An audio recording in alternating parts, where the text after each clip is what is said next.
वृक्ष हो भले खडे हो घने हो बड़े, वृक्ष हो भले खडे हो घने हो बड़े, एक पत्र छाव भी मांग मत मांग मत मांग मत, क्योंकि ये जीवन है अग्निपथ अग्निपथ अग्निपथ। यह महान दृश्य है, चल रहा इंसान है अश्रु श्वेत रक्त से लथपथ लथपथ लथपथ, क्योंकि ये जीवन है अग्निपथ अग्निपथ अग्निपथ। तू न रुकेगा कभी, तू न झुकेगा कभी, तू न मुड़ेगा कभी, तू न थकेगा कभी, कर शपथ कर शपथ कर शपथ, क्योंकि ये जीवन है अग्निपथ अग्निपथ अग्निपथ। नमस्कार माझ्या प्रिय शिक्षक बंधू आणि भगिनींनो, सर्वच प्रकारच्या स्पर्धा परीक्षेतील आणि अखंड भारतातील माझ्या लाडक्या विद्यार्थी मित्र आणि मैत्रिणींनो, मी प्राध्यापक मारुती विठ्ठल शेळके आपल्या सर्वांच्या लाडक्या व्यासपीठावर अर्थात शेळके मास्टरमाइंड अकॅडमीच्या या व्यासपीठावर सहर्ष सहर्ष असे स्वागत करीत आहे। बर, MPSC असू द्या, UPSC असू द्या, किंवा आता आगामी होणाऱ्या TET CTTच्या परीक्षा असू द्या, यानंतर आता लवकरच जाहिरात येणारे तलाठी भरतीची जाहिरात येणारे, अंगणवाडी मुख्य सेविकेची जाहिरात येणारे, अशा सर्व परीक्षांमध्ये सामान्य ज्ञान किंवा परिसर अभ्यास, पर्यावरण, सामाजिक शास्त्र या नावाने ओळखला जाणारा विषयांचा समूह आहे। याच्यामध्ये इतिहास, भूगोल, नागरिकशास्त्र, अर्थशास्त्र, विज्ञान या विषयांचा समावेश होतो।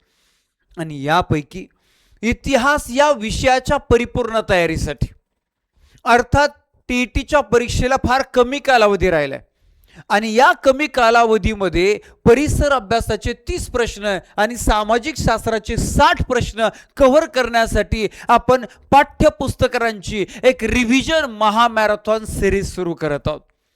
यामध्ये आपण इयत्ता 8वी ते इयत्ता 4थी पर्यंतच्या सर्व वर्गांचे, सर्व धड्यांवरचे सर्व प्रश्न मॅरेथॉन रूपानं आपण ते सगळे फास्ट ट्रॅक मध्ये घेणार आहोत पा।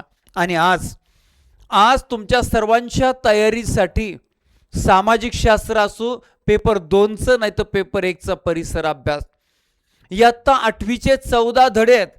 प्रत्येक धड्यानुसार पाठानुसार आपण क्रमानं 1 ते 14 प्रश्नोत्तर जे आहेत, 1 ते 14 धड्यांचे प्रश्नोत्तर पाहणार आणि 8वीचं पाठ्यपुस्तक 100% क्लिअर करणार। टॉपिक प्रश्न पाठ्यपुस्तकातले जरी असले तरी त्याची काठिण्य पातळी पाठ्यपुस्तकापेक्षा जास्त आहे, जेणेकरून TET असू द्या, CTET असू द्या, पोलीस भरती, तलाठी, अंगणवाडी मुख्य सेविका, MPSC सर्वांसाठी हे सेशन 100% उपयुक्त ठरणार आहे। चला तर मग सुरुवात करूया पहिल्या धड्याला, पहिल्या पाठाला। पहिला पाठ कोणता आहे? इतिहासाची साधने। ऐतिहासिक साधनांवर प्रश्न येतात। त्यातला पहिला प्रश्न, इतिहासाच्या साधनांचे प्रामुख्याने किती प्रकार पडतात? दुसऱ्याच ओळीला, पहिल्याच धड्यामध्ये दुसऱ्याच ओळीला दिलेले इतिहासाच्या साधनांचे किती प्रकार पडतात तर पहा, एक तुम्हाला माहिती आहे भौतिक साधन, बर सर एक झालं। दुसरं झालं मौखिक साधन, मौखिक साधन, आणि तिसरं झालं लिखित साधन। अशा रीतीनं 3 प्रकार आहेत पा। ऐतिहासिक साधनांचे 3 गटामध्ये 3 प्रकारामध्ये वर्गीकरण केलं जातं आणि म्हणून आपलं उत्तर आहे ऑप्शन नंबर 2 ब पर्याय। ओके, पहिला प्रश्न क्लिअर झाला। याच्यानंतर दुसरा, खालीलपैकी कोणते साधने भौतिक साधनामध्ये मोडत नाही? भौतिक साधनामध्ये स्मारके भौतिक साधनामध्ये येतात, नाणी चलन भौतिक साधनामध्ये येतात, राजवाडे भौतिक साधनामध्ये येतात, मात्र पोवाडे जे आहेत हे पोवाडे मौखिक साधनामध्ये येतात, मौखिक साधनामध्ये। म्हणून ऑप्शन नंबर 3 आपल्या प्रश्नाचं उत्तर आहे की कोणतं भौतिक साधन नाही असं विचारलेलं आहे। नेक्स्ट, पुढचा प्रश्न बघा, डॉक्टर बाबासाहेब आंबेडकरांनी कोणते वृत्तपत्र सुरू केले होते? बर पा, मग याच्यामध्ये केसरी आपण जर पाहिलं तर 4 जानेवारी 1881 रोजी टिळक आणि आगरकरांनी सुरू केलेलं साप्ताहिक आहे। केसरीचे पहिले संपादक आगरकर होते, त्यानंतर त्यांनी 1887 मध्ये राजीनामा दिला आणि मग ते केसरी गेलं टिळकांकडे, बरोबर आहे। याचा अर्थ बाबासाहेब आंबेडकरांचं हे नाही। मूक नाईक अगदी बरोबर उत्तर आहे। दिनांक 31 जानेवारी 1920 रोजी डॉक्टर बाबासाहेब आंबेडकरांनी राजर्षी शाहू महाराजांच्या सहकार्यानं सुरू केलेलं वृत्तपत्र आहे मूकनायक. दर्पण हे दिनांक 6 जानेवारी 1832 रोजी आचार्य बाळशास्त्री जांभेकरांनी सुरू केलेले. म्हणून तर आपल्या महाराष्ट्रामध्ये हा 6 जानेवारी पत्रकार दिन म्हणून साजरा केला जातो, दर्पण दिन म्हणून साजरा केला जातो. मराठी भाषेचे पहिलं वर्तमानपत्र म्हणून दर्पणला मान आहे. यानंतर दीनबंधू महात्मा फुले यांच्या प्रेरणेनं 1876 मध्ये कृष्णराव भालेकर यांनी सुरू केलेले हे वृत्तपत्र आहे आणि हे भारतातल्या कामगारांचं पहिलं वृत्तपत्र. पुढे हे नारायण मेघाजी लोखंडे यांनी सुद्धा चालवलंय. अशा रीतीने चारही वर्तमानपत्र महत्वाचे आहेत. आपलं उत्तर ऑप्शन नंबर 2 आहे मूकनायक. आता डॉक्टर बाबासाहेब आंबेडकर यांनी 1825 मध्ये सरस्वती विलास हे मासिक सुरू केलं होतं.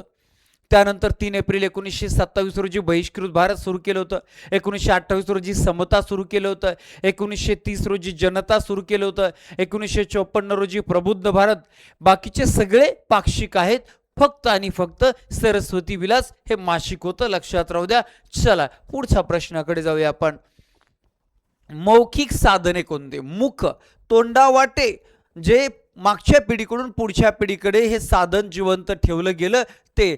संग्रहालयातील वस्तू हे भौतिक साधन आहे. सरकारी दस्तऐवज हे लिखित साधन आहे. पत्रव्यवहार हे सुद्धा लिखित साधन आहे. 3 तर पर्याय गेले. आता हा लांबलचक लोक परंपरेतून पिढ्यानपिढ्या चालत आलेली साहित्य आणि ती एका व्यक्तीनं दुसऱ्या व्यक्तीला सांगितलेली. ऑप्शन नंबर क, पर्याय क्रमांक क आपलं उत्तर आहे, पर्याय क्रमांक 3. नेक्स्ट झाला. पहिला धडा आपला क्लिअर झाला. आणि अशा प्रकारे प्रत्येक धड्याची परिपूर्ण तयारी करून जीएस टॉपचं करायचं असेल, परफेक्ट करायचं असेल तर तुम्हाला पहिल्यांदा पाठ्यपुस्तकं वाचावे लागणार आहे. आता ही पाठ्यपुस्तकं वाचताना तुम्हाला 2500ची पाठ्यपुस्तकं आणायची आणि वर्षभर वाचत बसायची. याला शॉर्टकट आहे आणि तोही त्याच्यापेक्षा डिटेल अभ्यासासाठी, डीपमध्ये अभ्यासासाठी काय, तुम्ही आपल्या शेळके मास्टरमाइंड अकॅडमी ॲपमध्ये स्टेट बोर्ड टेस्ट सिरीजचा कोर्स आहे. 149 रुपयाला फक्त. 4थी ते 10वी पर्यंत इतिहास, भूगोल, नागरिकशास्त्र, अर्थशास्त्र, विज्ञान या सर्व विषयांवर प्रत्येक धड्यावर. आणि म्हणून यामध्ये 200 पेक्षा जास्त टेस्ट तुम्हाला ऑलरेडी तयार करून पाठवल्यात. त्याच्या विश्लेषणाचे लेक्चर सुद्धा. आणि याच मध्ये 10,000 प्रश्नांच्या विश्लेषणाची सिरीज तुम्हाला मिळणार आहे फ्रीमध्ये. म्हणून स्टेट बोर्ड टेस्ट सिरीज प्रत्येकानं घ्यायचाच आहे फ्री स्वरूपात. 149 म्हणजे काय, काहीच नाहीये, पण जीएसचा पाया तुमचा पक्का होणार आहे. ओके. महाराष्ट्र राज्याच्या पाठ्यपुस्तकांवर ज्यांना कोर्स घ्यायचा आहे डायरेक्ट प्ले स्टोअरला जा, Shelke mastermind academy app download करा आणि त्याच्यामध्ये टेक्स्ट बुक टेस्ट सिरीज नावाचं फोल्डर आहे, त्यामध्ये तुम्हाला सापडा. किंवा माझा हा नंबर आहे, या नंबरला व्हॉट्सअपला मेसेज करा, तुम्हाला मी डिटेल्स पाठवेन. त्यानंतर केंद्राच्या परीक्षा द्यायच्या आहेत. Army, navy, staff selection, CTT येते. यांच्या तयारीसाठी केंद्राच्या NCERTच्या पाठ्यपुस्तकं अभ्यासायला पाहिजे. आणि हा NCERTच्या पाठ्यपुस्तकांवर आधारितचा हा कोर्स हा तर फक्त 99 रुपयाला आहे. इतिहास, भूगोल, नागरिकशास्त्र, अर्थशास्त्र, विज्ञान 6वी ते 12वी पर्यंतच्या धड्यांवर. ओके. चला पुढचा प्रश्न. पहिल्याच धड्यात चालू आहे अजून. इतिहासाचे साधन म्हणून नाणी का महत्वाची पाहूया. ती सोन्याची असतात म्हणून, पण नाणी फक्त सोन्याचीच नाही, चांदीची आहे, शिशाची आहे आणि तांब्याची, म्हणून उत्तर बरोबर नाही. ती केवळ प्रदर्शनासाठी असतात का ती व्यवहारासाठी आहे? ती खिशात बाळगणे सोपे असते म्हणून इतिहासाच्या अभ्यासासाठी करायचं आहे. आणि खिशात बाळगायचे तो खिशात कुठं अभ्यास करायचा आहे. त्या काळातील आर्थिक स्थिती, राज्यकर्ते आणि धार्मिक चिन्हांची माहिती मिळते म्हणून. हो, राज्यकर्त्यांची फोटो, राज्यकर्त्यांची परिस्थिती तिथं त्याच्यावर वर्णन केलेले असते. त्यावेळेसचा जो प्रमुख धर्म आहे त्याचं सुद्धा चिन्ह, त्याची सुद्धा माहिती त्यावरती कोरलेली असायची. आणि म्हणून ऑप्शन नंबर क उत्तर आहे. त्यातली त्यात एवढं मोठं लांबलचक आले, डिटेल आले म्हटल्यानंतर तेच उत्तर असेल. पुढे आता दुसऱ्या क्रमांकाचा धडा सुरू झाला. युरोप आणि भारत नावाचा धडा आहे. यावरचे प्रश्न. युरोपमध्ये कोणत्या कालखंडात प्रबोधन युगाची सुरुवात झाली? दोन संकल्पना लक्षात राहू द्या.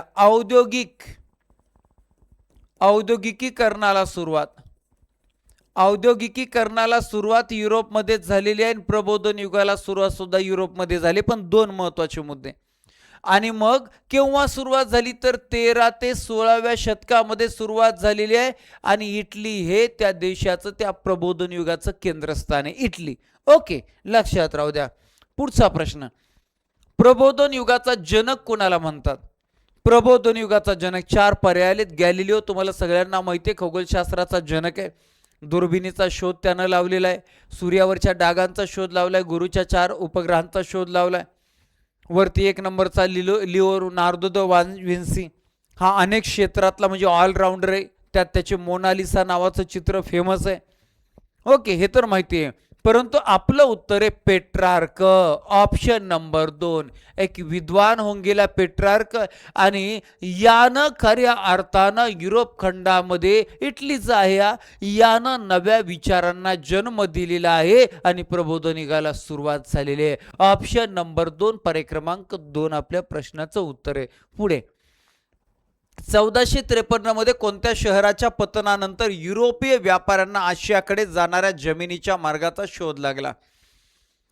पहिला युरोप आणि आशिया खंड यांच्यामध्ये असा जमिनी मार्ग होता. जमिनी मार्ग, त्याला खुशकीचा मार्ग असे म्हटलं जायचं. आणि या जमिनी मार्गावर एक महत्वाचं शहर होतं. बायझंटाईन साम्राज्याची राजधानी, रोमन साम्राज्याची राजधानी कॉन्स्टॅन्टिनोपल नावाचं शहर होतं. त्याचं आधुनिक नाव आहे म्हणजे नवीन नाव आहे इस्तंबूल. लक्षात राहू द्या. इसवी सन 1453 रोजी ऑटोमन तुर्कांनी ते ताब्यात घेतलं. ऑटोमन तुर्कांनी राजधानीच ताब्यामध्ये घेतली म्हणजे साम्राज्यच गेले आणि हा मार्ग बंद पडला. हा मार्ग बंद पडल्यानंतर युरोप खंडातल्या लोकांना आता जमिनीचा मार्गच राहिला नाही, आता जलमार्गाचा शोध घ्यावा लागणार होता. जलमार्गाचा शोध. आणि त्यावर हा प्रश्न आलेला आहे. आशियाकडे जाणाऱ्या जमिनीच्या मार्गाचा शोध घ्यावा लागला. काय? युरोपीय व्यापाऱ्यांना आशियाकडे जाणाऱ्या जमिनीच्या मार्गाचा शोध घ्यावा लागला. जमिनीच्या नाही, पाण्याचा मार्गाचा. कॉन्स्टॅन्टिनोपल ऑप्शन नंबर 3 आहे. 3. कोणत्या शहराच्या पतनानंतर? कॉन्स्टॅन्टिनोपल शहराच्या पतनानंतर जमिनीच्या नाही तर जलमार्गाचा शोध घ्यावा लागलाय. ओके, पुढचा प्रश्न पाहूया आपण. भारताकडे येणाऱ्या सागरी मार्गाचा म्हणजे जलमार्गाचा शोध कोणी लावला? भारतात आलेले पहिले परकीय पोर्तुगीज, त्यानंतर डच, त्यानंतर इंग्रज आणि त्यानंतर फ्रेंच. याचा अर्थ कोणी शोध लावलाय? मग पोर्तुगीजांनी शोध लावलाय. पोर्तुगीजांचा माणूस कोण आहे तर त्याचं नाव आहे Vasco the gamma. Option number 2 आहे वास्को द गामा. आफ्रिका खंडाच्या पश्चिम किनारपट्टीवरून आफ्रिका खंडाच्या दक्षिण टोकाला आला. केप ऑफ गुड होप त्याला म्हणतात. आशियाचे भूशीर, अगोदर केप ऑफ स्टॉर्म असं नाव पडलं होतं. पुढं मग मोझांबिक नावाच्या बंदरावर पोहोचला. त्याच्या पुढे मग भारताच्या पश्चिम किनारपट्टीवर कालिकत बंदरात 23 मे 1498 रोजी पोहोचला. कालिकत बंदराचा राजा होता नेडी इरिपू स्वरूपम. चेरा साम्राज्याचा 11वा राजा, 11वा वंशज. त्याला आपण झामोरिन या उपाधीने सुद्धा ओळखतो. ओके, अशा रीतीनं ऑप्शन नंबर 2 आपल्या प्रश्नाचं उत्तर. हा कोलंबस 1492 रोजी अमेरिका या नव्या ठिकाणी पोहोचला. बरोबर. त्यानं मग वर्णन केलं आणि त्याच्या वर्णनाप्रमाणे हा वेस्पुसी अमेरिगो त्याच्या ठिकाणी पोहोचला आणि त्यानं सिद्ध केलं की हा भारत आशिया नाहीये, नवच ठिकाणी, म्हणून त्याला अमेरिका नाव दिला. बरोबर. हा अमेरिगो वेस्पुसी आणि हे कोलंबस 1492 ला गेला ना, वेस्पुसी अमेरिगो 1498 ला गेला. दोघांनी अमेरिकेचा शोध लावला. हा फर्डिनांड मॅगेलन पोर्तुगीजांचा दर्यावर्दी आहे. यानं 1519 ते 1522 या 3 वर्षाच्या कालखंडामध्ये संपूर्ण पृथ्वीला पहिल्यांदा जलप्रदक्षिणा घातली. पृथ्वीला पहिल्यांदा जलप्रदक्षिणा घालणारा दर्यावर्दी फर्डिनांड मॅगेलन आहे. वाटेत हा मारला गेला. परंतु त्याच्या सहकाऱ्यांनी ही फेरी पूर्ण केली आणि त्याच्याच नेतृत्वाखाली फेरी निघाली होती, म्हणून त्याचंच नाव या इतिहासामध्ये कोरलं गेलं. आपल्या या प्रश्नाचं उत्तर आहे option number 2, Vasco the gamma. Next, औद्योगिक क्रांतीची सुरुवात सर्वप्रथम कोणत्या देशात झाली? मी तुम्हाला म्हणलं होतं प्रबोधन युग आणि त्याच्यानंतर सुरू झालेली औद्योगिक क्रांती. मग लोहाच्या खाणी असतील, कापडाचा व्यापार, या 2 महत्वाच्या कारणामुळं कुठं? ऑप्शन नंबर 3, इंग्लंड या ठिकाणी औद्योगिक क्रांतीला सुरुवात झाली. मोठे मोठे कारखाने, कंपन्या उभा राहिल्यात. ओके, चला पहा, मराठीला सुद्धा 8 ते 10 तासात तुम्हाला रिव्हिजन द्यायची असेल तर मराठीचा स्वतंत्र फास्ट ट्रॅकचा कोर्स रेडी आहे. 8 ते 10 तासात संपूर्ण मराठीची रिव्हिजन कंप्लीट. ओके, आपल्या शेळके मास्टरमाइंड अकॅडमी ॲपमध्ये. आणि हां, तुमच्या घरातील, तुमच्या शाळेतील विद्यार्थ्यांना 4थीची स्कॉलरशिप असेल, 5वी नवोदय असेल, 7वीची स्कॉलरशिप असेल, 8वीची NMMS असेल, सेमी मराठी माध्यम वेगळं, इंग्लिश माध्यम वेगळं, अशा प्रकारे स्कॉलरशिपची परिपूर्ण तयारी आपलं दुसरं स्टेज, दुसरं व्यासपीठ, दुसरी अकॅडमी मास्टरमाइंड स्कॉलरशिप अकॅडमीमधून लाईव्हच्या माध्यमातून, रेकॉर्डेड लेक्चरच्या माध्यमातून, टॉपिक वाईज टेस्ट आणि टोटल टेस्टच्या माध्यमातून सुरू झालेला आहे. ज्यांना जॉईन करायचंय लवकरात लवकर जॉईन करा. आणि जॉईन करण्यासाठी काही डिटेल तुम्हाला पाहिजे असेल तर या 70 58 34 75 81 या गीते सरांच्या नंबरवर व्हॉट्सअपला मेसेज करा किंवा कॉल करा. पुढचा प्रश्न, वसाहतवाद म्हणजे काय? वसाहतवाद म्हणजे काय? पर्याय वाचा. मग धार्मिक सुधारणा करणं म्हणजे वसाहतवाद आहे का? इंग्रज भारतामध्ये आले, वसाहती स्थापन केल्या म्हणतो, अमेरिकेमध्ये वसाहती स्थापन केल्या म्हणतो, म्हणजे काय धर्म सुधारणा केल्या का? नाही. इंग्रजांनी काय भारतामध्ये लोकशाहीची स्थापना केली का? अजिबात नाही. लुटालूट केली, देशांतर्गत व्यापार वाढवणे नाही. व्यापारी म्हणून आले होते खरे, पण राज्यकर्ते बनले तर आपलीच चूक आहे. 3 पर्याय तर गेले. आता एवढा डिटेल दिला. एका राष्ट्रानं दुसऱ्या भूप्रदेशावर आपले वर्चस्व प्रस्थापित करणे याला म्हणतात वसाहतवाद, साम्राज्य विस्तार.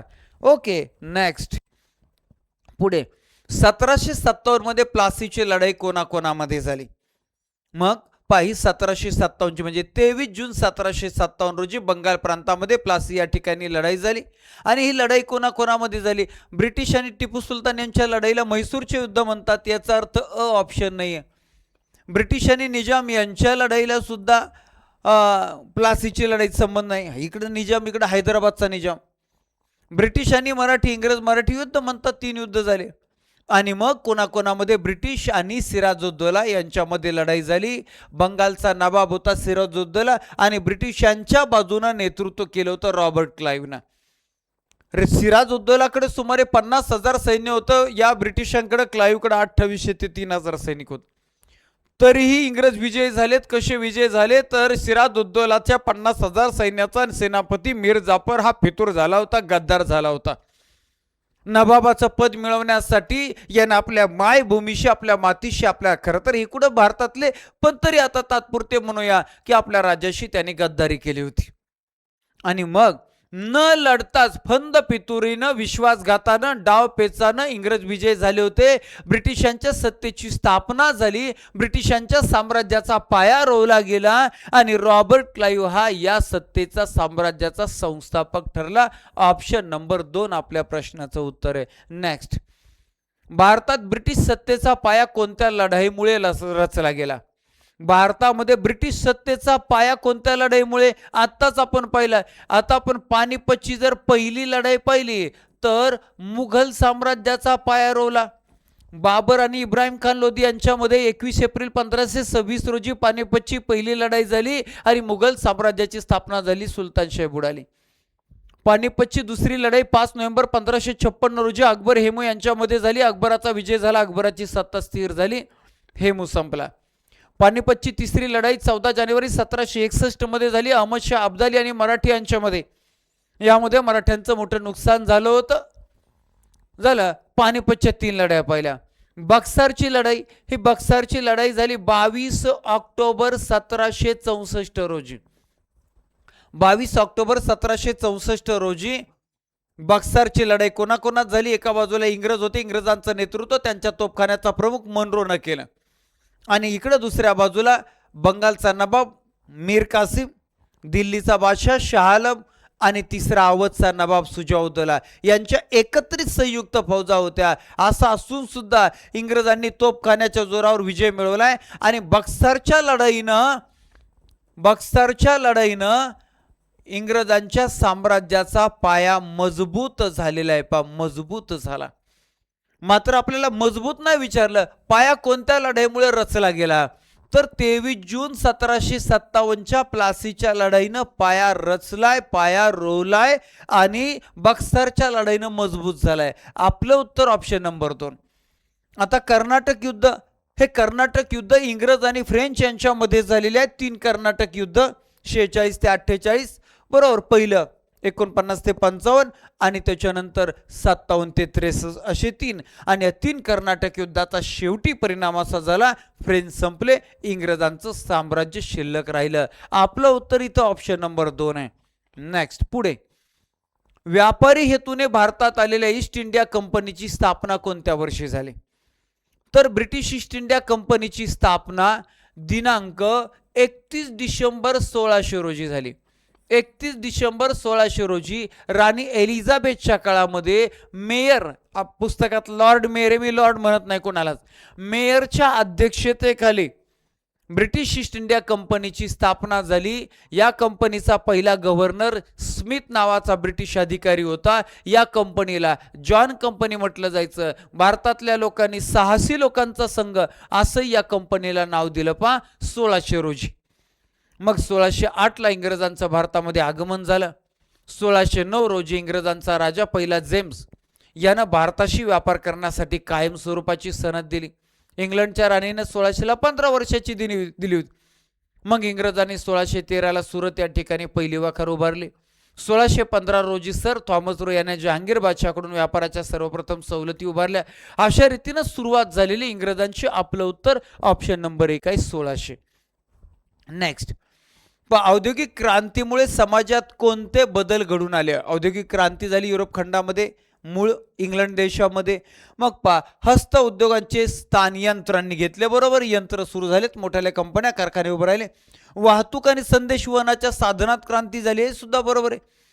उत्पादन प्रक्रियेत आमूलाग्र बदल झाले, 100% हाताच्या ऐवजी मशिनरी आल्या आणि म्हणून वरील सर्व बदल झालेले आहेत. ऑप्शन नंबर 4 पर्याय क्रमांक 4 आपल्या प्रश्नाचं उत्तर आहे. पुढचा प्रश्न, आता ब्रिटिश सत्तेचे परिणाम नावाचा 3रा धडा सुरू झाला. 2 धडे संपले, 3ऱ्या क्रमांकाचा धडा. 14 धडे पाहिजेत. ब्रिटिश अंमलात म्हणजे ब्रिटिश काळात भारताच्या ग्रामीण अर्थव्यवस्था बदलण्यामागे खालीलपैकी कोणते प्रमुख आर्थिक घटक कारणीभूत आहे. आपल्याला विचारलं ब्रिटिशांच्या काळखंडात काय ग्रामीण अर्थव्यवस्थेत बदल झालेला आहे आणि त्यातली त्यात कशा संदर्भात, आर्थिक बाबी संदर्भात चेक करायचे. पहिला पर्याय वाचा, नवीन जमीन महसूल पद्धती आणि रोख स्वरूपात महसूल भरण्याची सक्ती. अगदी बरोबर आहे. कायमधारा पद्धत 1799चा, यानंतर महालवारी पद्धत आणि यानंतर रयतवारी पद्धत. इथं रोख रक्कम भरावी लागायची, आता पीक द्यायचं नाही, रोख स्वरूपात महसूल भरायचा आहे. आणि तिथं अतिशय कडक कायदे होते, कडक वसुली होती. अशा रीतीने फार मोठा बदल याच कारणामुळे झालाय. तरी 3 पर्याय चेक करू. भारतीय उद्योगांना प्रोत्साहन देण्यासाठी काढलेले विशेष सरकारी कायदे. भारतीय उद्योग बंद पाडलेत, प्रोत्साहन नाही दिले, चुकीचं आहे. ग्रामीण भागातील सहकारी बँकाच्या, ग्रामीण भागात सहकारी बँका नाही, यांनी फक्त लुटालूट सुरू ठेवली. कलेक्शन करायला कलेक्टर स्थापन केला. जिल्ह्याची लूट कुणी करायची, कलेक्टरने. त्यांनी कलेक्शनसाठी लूट करण्यासाठी सुरू केलेलं पद कॉर्नवालिसनं सुरू केलं. ते लुटालूट करणारं पद आजही आहे आणि लुटालूट आजही सुरू आहे. भारतीय हस्तकला वस्तूंना युरोपीय बाजारपेठेत मिळालेली मोठी मागणी.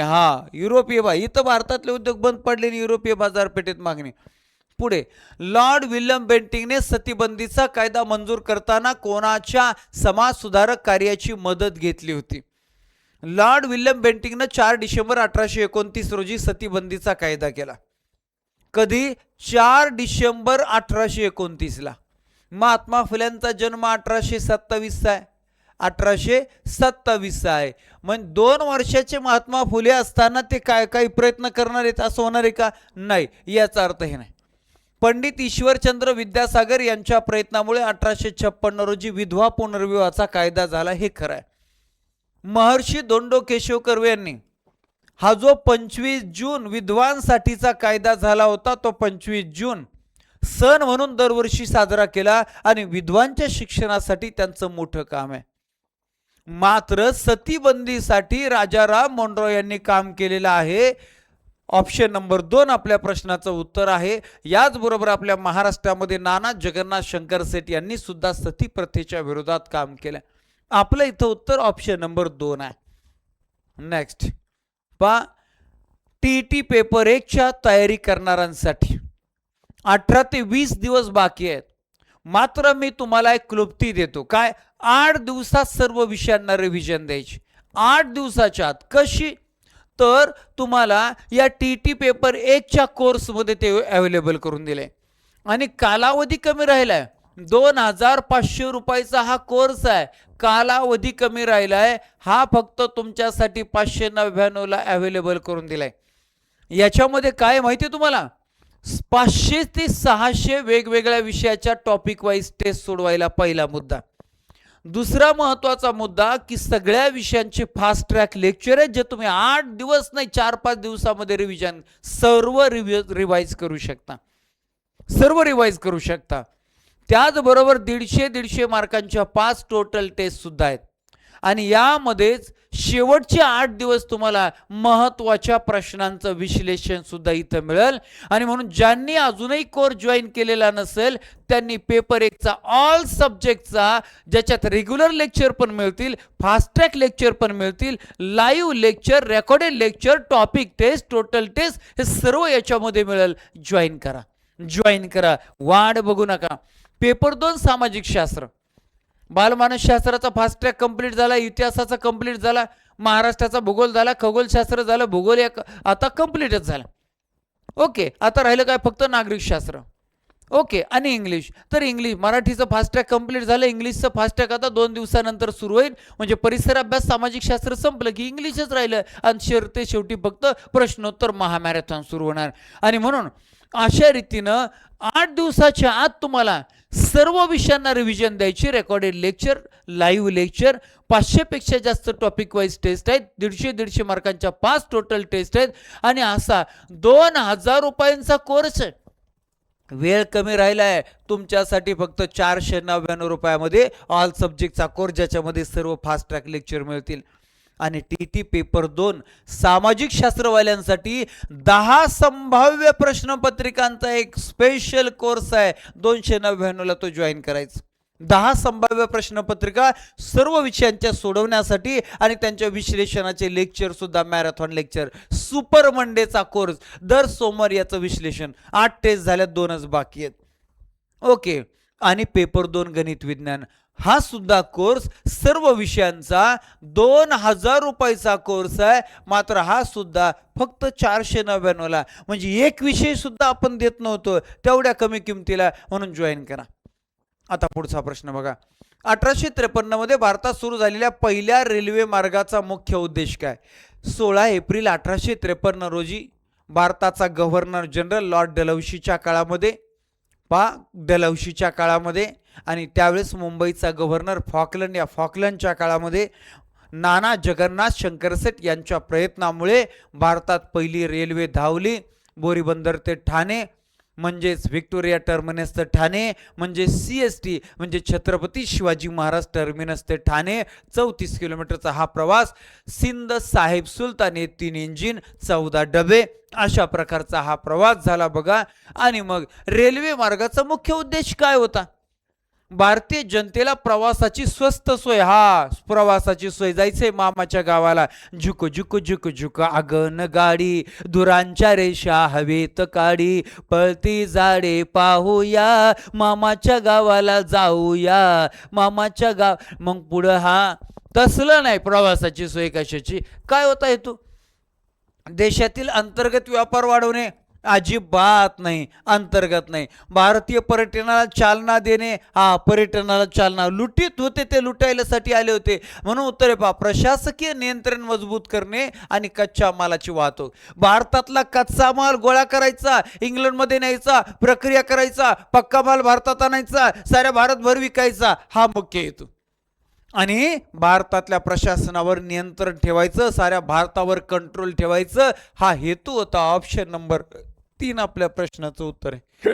नेक्स्ट, ब्रिटिश शिक्षण पद्धतीचा भारतीय समाजावर झालेला सर्वात महत्वाचा परिणाम.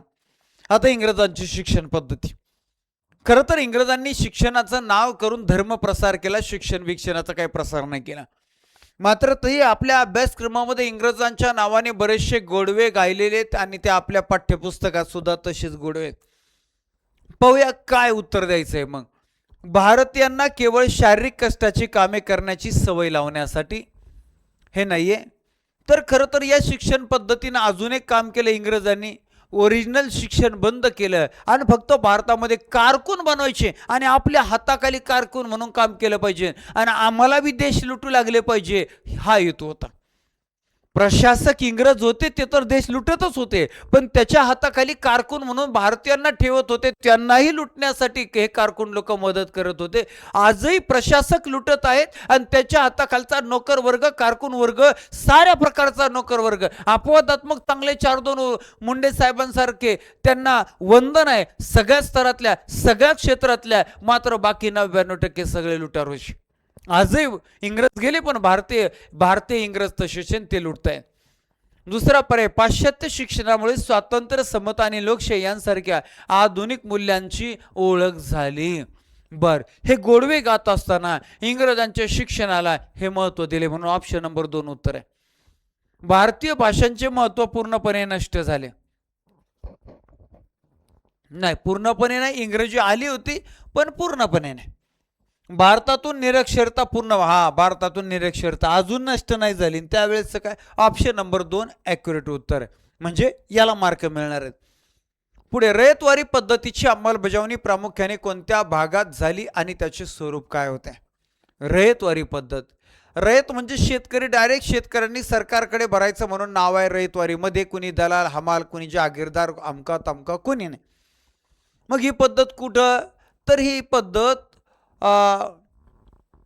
मनरोनं सुरू केलेले, थॉमस मनरोनं सुरू केली. आणि कुठं, मुंबई, मद्रास, आसाम व इतर काही भागामध्ये. म्हणजे मुंबई मद्रास प्रांत शेतकरी हा जमिनीचा मालक बनला, ऑप्शन नंबर 1. बर, बंगाल प्रांतामध्ये कायमधारा होती कॉर्नवालिसनं. 1799 मध्ये कायमधारा बंगाल प्रांतामध्ये, जमीनदार मालक. 11% पर्सेंटेज जमीनदारांना आणि 89% इंग्रजांना. उत्तर भारत ग्रामपंचायतींना महसूल गोळा करण्याचे अधिकार. दक्षिण भारत परकीय व्यापाऱ्यांना जमीन विक्रीची नाही. आता राहिली एकच महालवारी पद्धत, आणि महालवारी पद्धत वायव्य प्रांत, पंजाब, मध्य प्रांत यामध्ये होती. ओके, आपलं उत्तर क्लिअर झालं, ऑप्शन नंबर 1.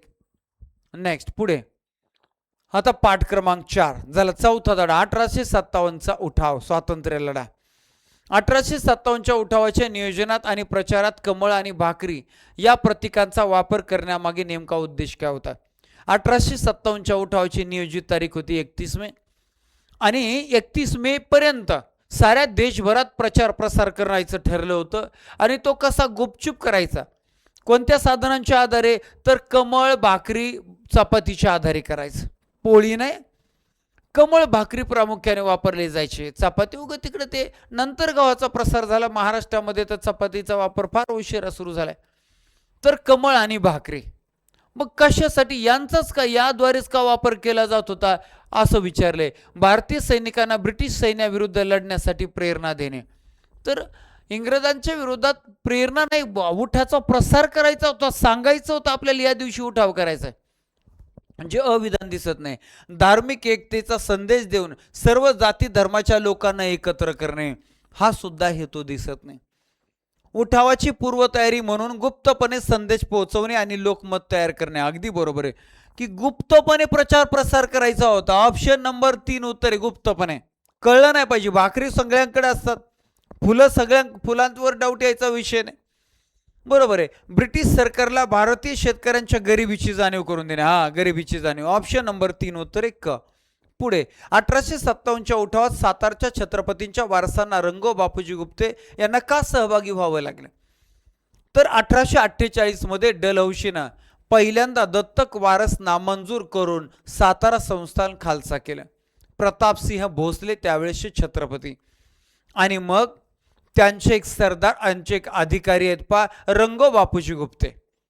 रंगो बापूजी गुप्ते यांनी या कारणानं उठावामध्ये सहभाग घेतलाय. वाचूया पर्याय काय, की त्यांना पेशव्यांच्या गादीचा वारसा पुन्हा हवा होता. नाही, दत्तक विधान नामंजुरी या धोरणामुळे सातारचे राज्य खालसा करण्यात आले होते. काय मी सांगितलं तेच बरोबर आहे. Option number 2.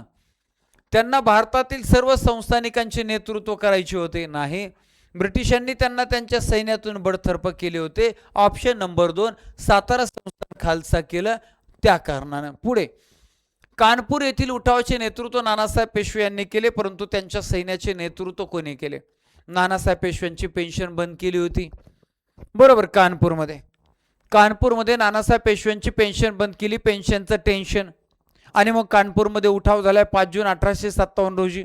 उठावाचं नेतृत्व नानासाहेब पेशव्यांनी केले. मात्र तिथल्या सैनिकांचं नेतृत्व कोणी केलंय? तर त्यांचा अधिकारी आहेत तात्या टोपे, सेनापती तात्या टोपे, पांडुरंग रामचंद्र पांडुरंग येवलेकर. त्यानंतर दुसरे अधिकारी आहेत त्यांचे दुसरे सेनापती अजीमुल्ला खान यांच्याकडे तर संपूर्ण उठावाचं नियोजन होतं. रावसाहेब पेशवे अजिबात नाही. तर अ आणि ब उत्तर आहे. तर इथं तात्या टोपे आणि अजीमुल्ला खान हे दोघे. पुढे तात्या टोपेंनी 1857च्या उठावामध्ये दीर्घकाळ संघर्ष केलाय. कानपूर इंग्रजांच्या ताब्यामध्ये गेलं. नानासाहेब पेशवे नेपाळला पळून गेले. मात्र तात्या टोपेंनी भूमिगत राहून लढा चालूच ठेवला. शेवटी तात्या टोपेंच्या जवळच्या एका माणसानं फितुरी केली आणि 7 एप्रिल 1859 रोजी तात्या टोपेंना पकडून दिलं. आणि 18 एप्रिल 1859 रोजी मध्य प्रदेशमधील शिवपुरी, त्यावेळेचं नाव क्षिप्री, या ठिकाणी तात्या टोपेंना फाशीची शिक्षा झाली. ओके, आपलं उत्तर आहे ऑप्शन नंबर 4 ड. नेक्स्ट, 1857च्या उठावात भारतीय सैनिकांच्या असंतोषाचे तात्कालिक कारण कोणते? उठावाचे अनेक कारण आहेत. महत्त्वाचं राजकीय कारण आहे, सामाजिक धार्मिक कारण आहेत, लष्करी कारण आहेत, आर्थिक कारण आहेत, प्रशासकीय कारण आहेत, न्यायालयीन कारण आहेत आणि तात्कालिक कारण. आपल्याला तात्कालिक विचारले, टेम्पररी. तर लष्करी पगारामध्ये ब्रिटिश सैनिकांच्या तुलनेत केलेली भेदभावपूर्ण कपात, याला लष्करी कारण म्हणू शकता. पुढे नवीन एनफिल्ड रायफलीच्या काडतुसांना लावलेले गायीचे व डुकराच्या चरबीचे आवरण, हे उत्तर बरोबर आहे. Option number 2. हे खरं तर धार्मिक होईल, परंतु ते उठावाच्या सुरुवातीला कारणीभूत ठरलं, निमित्त ठरलं, म्हणून त्याला तात्कालिक कारण म्हणतात. की जानेवारी 1857 सालापर्यंत जुन्या ब्राऊन बॅस पद्धतीच्या बंदुका होत्या. मात्र जानेवारी 1857 मध्ये एनफिल्ड रायफल आल्या, त्यामध्ये काडतूस वापरावं लागायचे. आणि ते काडतूस वापरत असताना दातानं त्याच्यावरचं आवरण तोडावं लागायचं. ते आवरण गाई आणि डुकराच्या चरबीचं असायचं. मग हिंदू धर्मामध्ये गाईला पवित्र स्थान आहे आणि मुस्लिम धर्मामध्ये डुकराला निषिद्ध म्हणजे वाईट स्थान आहे. आणि म्हणून आमचे धर्म बुडवण्यासाठी, बाटवण्यासाठी इंग्रजांनी असा डाव केला. आणि असंही इंग्रज फार डेंजर होते. ख्रिश्चन धर्माचा प्रचार प्रसार करण्यासाठी त्यांनी काय कुठल्या थराला ते गेलेले, फार भयानक परिस्थिती. तर उत्तर 2 बरोबर आहे. सैनिकांना परदेशात लढण्यासाठी जाण्याची केलेली सक्तीची, ते सैनिकांचा लष्कराचं कारण. भारतीय सैनिकांना वरिष्ठ पदावर नेमण्यास दिलेला विशेष नकार, हे सुद्धा लष्करी. आपलं उत्तर ऑप्शन नंबर 2 आहे. नेक्स्ट, राणी लक्ष्मीबाईंनी झाशीच्या रक्षणासाठी दिलेला लढा कोणत्या महत्वाच्या धोरणाचा परिणाम आहे? तर मेरी झाशी नाही दूंगी. सातारा नागपूर नंतर खालसा केलेलं झाशीचं संस्थान म्हणजे राणी लक्ष्मीबाईचं राज्य. लक्ष्मीबाई गंगाधरपंत नेवालकर, त्यांनी एका मुलाला दत्तक घेतलं होतं. मुलाचं नाव दामोदर. मात्र डलहौसीनं दत्तक वारस नामंजूर केलं आणि झाशीचं संस्थान खालसा केलं. आणि त्याच्यामुळं राणीनं उठाव केलेला आहे. पाहूया आपण प्रश्न. वेलस्लीची तैनाती फौज. वेलस्लीची तैनाती फौज हे कारण नाही. डलहौसीचे दत्तक विधान नामंजूर. यस, ऑप्शन नंबर 2 आपल्या प्रश्नाचं उत्तर आहे. लॉर्ड कॅनिंगचे प्रशासकीय सुधारणा धोरण. बेंटिंगची सामाजिक सुधारणा नाही. ऑप्शन नंबर 2 झाशीचं संस्थान. जून 1857 मध्ये राणीची लक्ष्मीबाईनं उठाव केला होता. जून 1857 मध्ये. ओके, पुढे सर हिरोजने पुन्हा 3 एप्रिल 1858 रोजी झाशीवर आक्रमण केलं होतं. झाशीचा किल्ला ताब्यात घेतला. तटावरून बादल नावाच्या घोड्या सर राणी लक्ष्मीबाईने उडी मारलेली आहे आणि त्याच्यामुळे राणी लक्ष्मीबाई तिथून वाचल्या, वेढ्यातून वाचल्या, पुढे ग्वाल्हेरला गेल्या. हा सर हिरोज पुन्हा तिथं आलाय. तात्या टोपेंनी तात्या टोपे राणी लक्ष्मीबाई यांनी ग्वाल्हेरचा किल्ला जिंकला होता. तिथं घनघोर लढाई झाली. 18 जून 1858 रोजी लढत असताना राणी लक्ष्मीबाईंना वीरगती प्राप्त झाली. ओके, आता सामाजिक व धार्मिक प्रबोधन 5व्या क्रमांकाचा धडा आहे पहा. राजाराम मोहन रॉय यांनी ब्राह्मण समाजाची स्थापना करून कोणत्या प्रथेच्या विरोधात प्रामुख्याने लढा दिला? राजाराम मोहन रॉय यांनी 20 ऑगस्ट 1828 रोजी कलकत्त्यामध्ये ब्राह्मण समाजाची स्थापना केली. या ब्राह्मण समाजाचं मुखपत्र ब्रह्मनिकल मॅगझिन हे लक्षात राहू द्या, परीक्षेला येतं. या ब्राह्मण समाजाचं पुढे नेतृत्व केलं देवेंद्रनाथ टागोर यांनी. पुढे केशवचंद्र सेन यांनी ब्राह्मण समाजात प्रवेश केला. या दोघांमध्ये मतभेद झाले आणि ब्राह्मण समाजाचे 2 भाग झाले.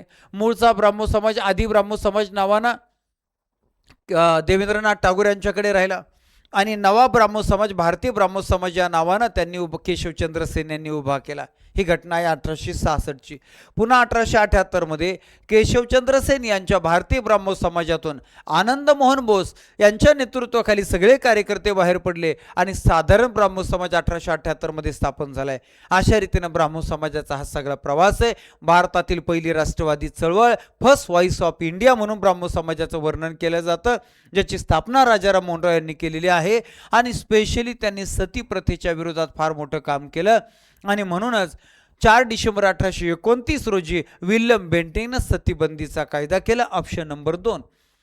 केशवपन प्रथेच्या विरोधात 1865 रोजी तळेगाव ढमढेरे या ठिकाणी महात्मा फुल्यांनी संप केला होता आणि 1889 रोजी नाभिकांचा मोर्चा सुद्धा त्यांनी मुंबईमध्ये काढला होता. अशा रीतीने केशवपन प्रथेच्या विरोधात महात्मा फुल्यांचं मोठं काम आहे.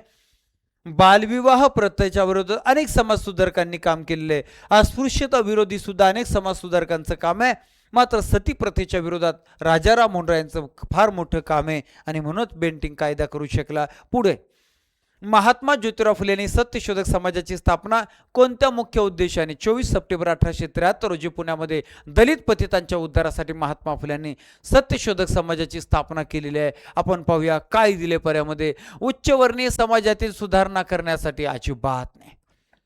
पुढे बहुजन समाजाला शिक्षण देऊन त्यांच्या शोषणापासून रक्षण करण्यासाठी हे खास दिसतंय. ख्रिश्चन मिशनरींच्या कार्याला पाठिंबा देण्यासाठी नाही. केवळ विधवांच्या पुनर्विवाहासाठी कायदे बनवण्यासाठी नाही. तर ऑप्शन नंबर 2 आहे, पर्याय क्रमांक 2 आपल्या प्रश्नाचं उत्तर आहे, सत्यशोधक समाज. पुढे प्रार्थना समाजाच्या स्थापनेमागे 1867 कोणत्या विचारसरणी मुख्यत्वे कार्यरत आहे? तर 31 मार्च 1867 रोजी आत्माराम पांडुरंग तरखडकर यांनी मुंबईमध्ये प्रार्थना समाजाची स्थापना ब्राह्मण समाजापासून प्रेरणा घेऊन केलेले. या प्रार्थना समाजाचं मुखपत्र सुबोध पत्रिका हे सुद्धा लक्षात ठेवायचं. याच प्रार्थना समाजाच्या प्रचार प्रसारासाठी न्यायमूर्ती रानडे यांनी एकेश्वर निष्ठितांची कैफियत नावाचा ग्रंथ सुद्धा लिहिला होता. आणि आता या 4 मध्ये प्रार्थना समाजाची मुख्य विचारसरणी काय दिसते आपण पाहूया. पाश्चात्य भौतिकवादी शिक्षण पद्धतीचा स्वीकार. पाश्चात्य भौतिकवादी, जरा भौतिकवादी वगैरे हे जरा लांबचं दिसते. पुढे जाऊया. मूर्तीपूजा आणि धार्मिक विधीचा कट्टर पुरस्कार नाही. एकेश्वरवाद आणि सामाजिक सुधारणांचा एकमुखी आग्रह हा हे सुधारणावादी दिसते. ऑप्शन नंबर 3 उत्तर आहे. केवळ राजकीय स्वातंत्र्यासाठी धार्मिक संघटनांचे बळकटीकरण नाही. ऑप्शन नंबर 3 आहे, पर्याय क्रमांक 3 आपल्या प्रश्नाचं उत्तर आहे. पुढे स्वामी दयानंद सरस्वती यांनी स्थापन केलेल्या आर्य समाजाचा मुख्य नारा कोणता होता? 10 एप्रिल 1875 रोजी स्वामी दयानंद सरस्वती, खरं नाव मूळ शंकर अम्मा शंकर तिवारी, यांनी यांचं गाव जरी गुजरातमधील टंकारा नावाचं गाव असलं, मात्र त्यांनी मुंबईमध्ये आर्य समाजाची स्थापना केली होती. या आर्य समाजाचं मुखपत्र म्हणजे स्वामी दयानंद सरस्वती यांनी लिहिलेलं पुस्तक आहे सत्यार्थ प्रकाश, आणि त्यांनी त्यामधून संदेश दिलाय वेदांकडे चला, वेदांकडे चला. आणि म्हणून आपलं उत्तर ऑप्शन नंबर 2 आहे, पर्याय क्रमांक 2 आहे. स्वराज्य हा माझा जन्मसिद्ध हक्क आहे, तो मी मिळवणारच लोकमान्य टिळक आहे. बरोबर आहे, ऑप्शन नंबर 2 आपल्या प्रश्नाचं उत्तर आहे. नेक्स्ट, गोपाळ गणेश आगरकर यांनी सुधारक हे वृत्तपत्र का सुरू केले होते? तर पहा, 2 जानेवारी 1881 ला मराठा हे इंग्रजी भाषेतलं साप्ताहिक सुरू केले, त्याचं संपादक पद टिळकांकडे. 4 जानेवारी 1881 रोजी मराठी भाषेतून केसरी नावाचं साप्ताहिक सुरू केलं. एका वर्षभरातच महाराष्ट्रातील सर्वाधिक खपाचं सर्वाधिक लोकप्रिय केसरी बनलं, कारण आगरकरांचे लेखन कौशल्य. मात्र पुढे आधी सामाजिक सुधारणा की राजकीय सुधारणा या कारणावरून टिळक आणि आगरकर यांच्यामध्ये मतभेद सुरू झाले. शेवटी वैतागून आगरकरांनी 25 ऑक्टोबर 1887 रोजी केसरीच्या संपादक पदाचा राजीनामा दिला.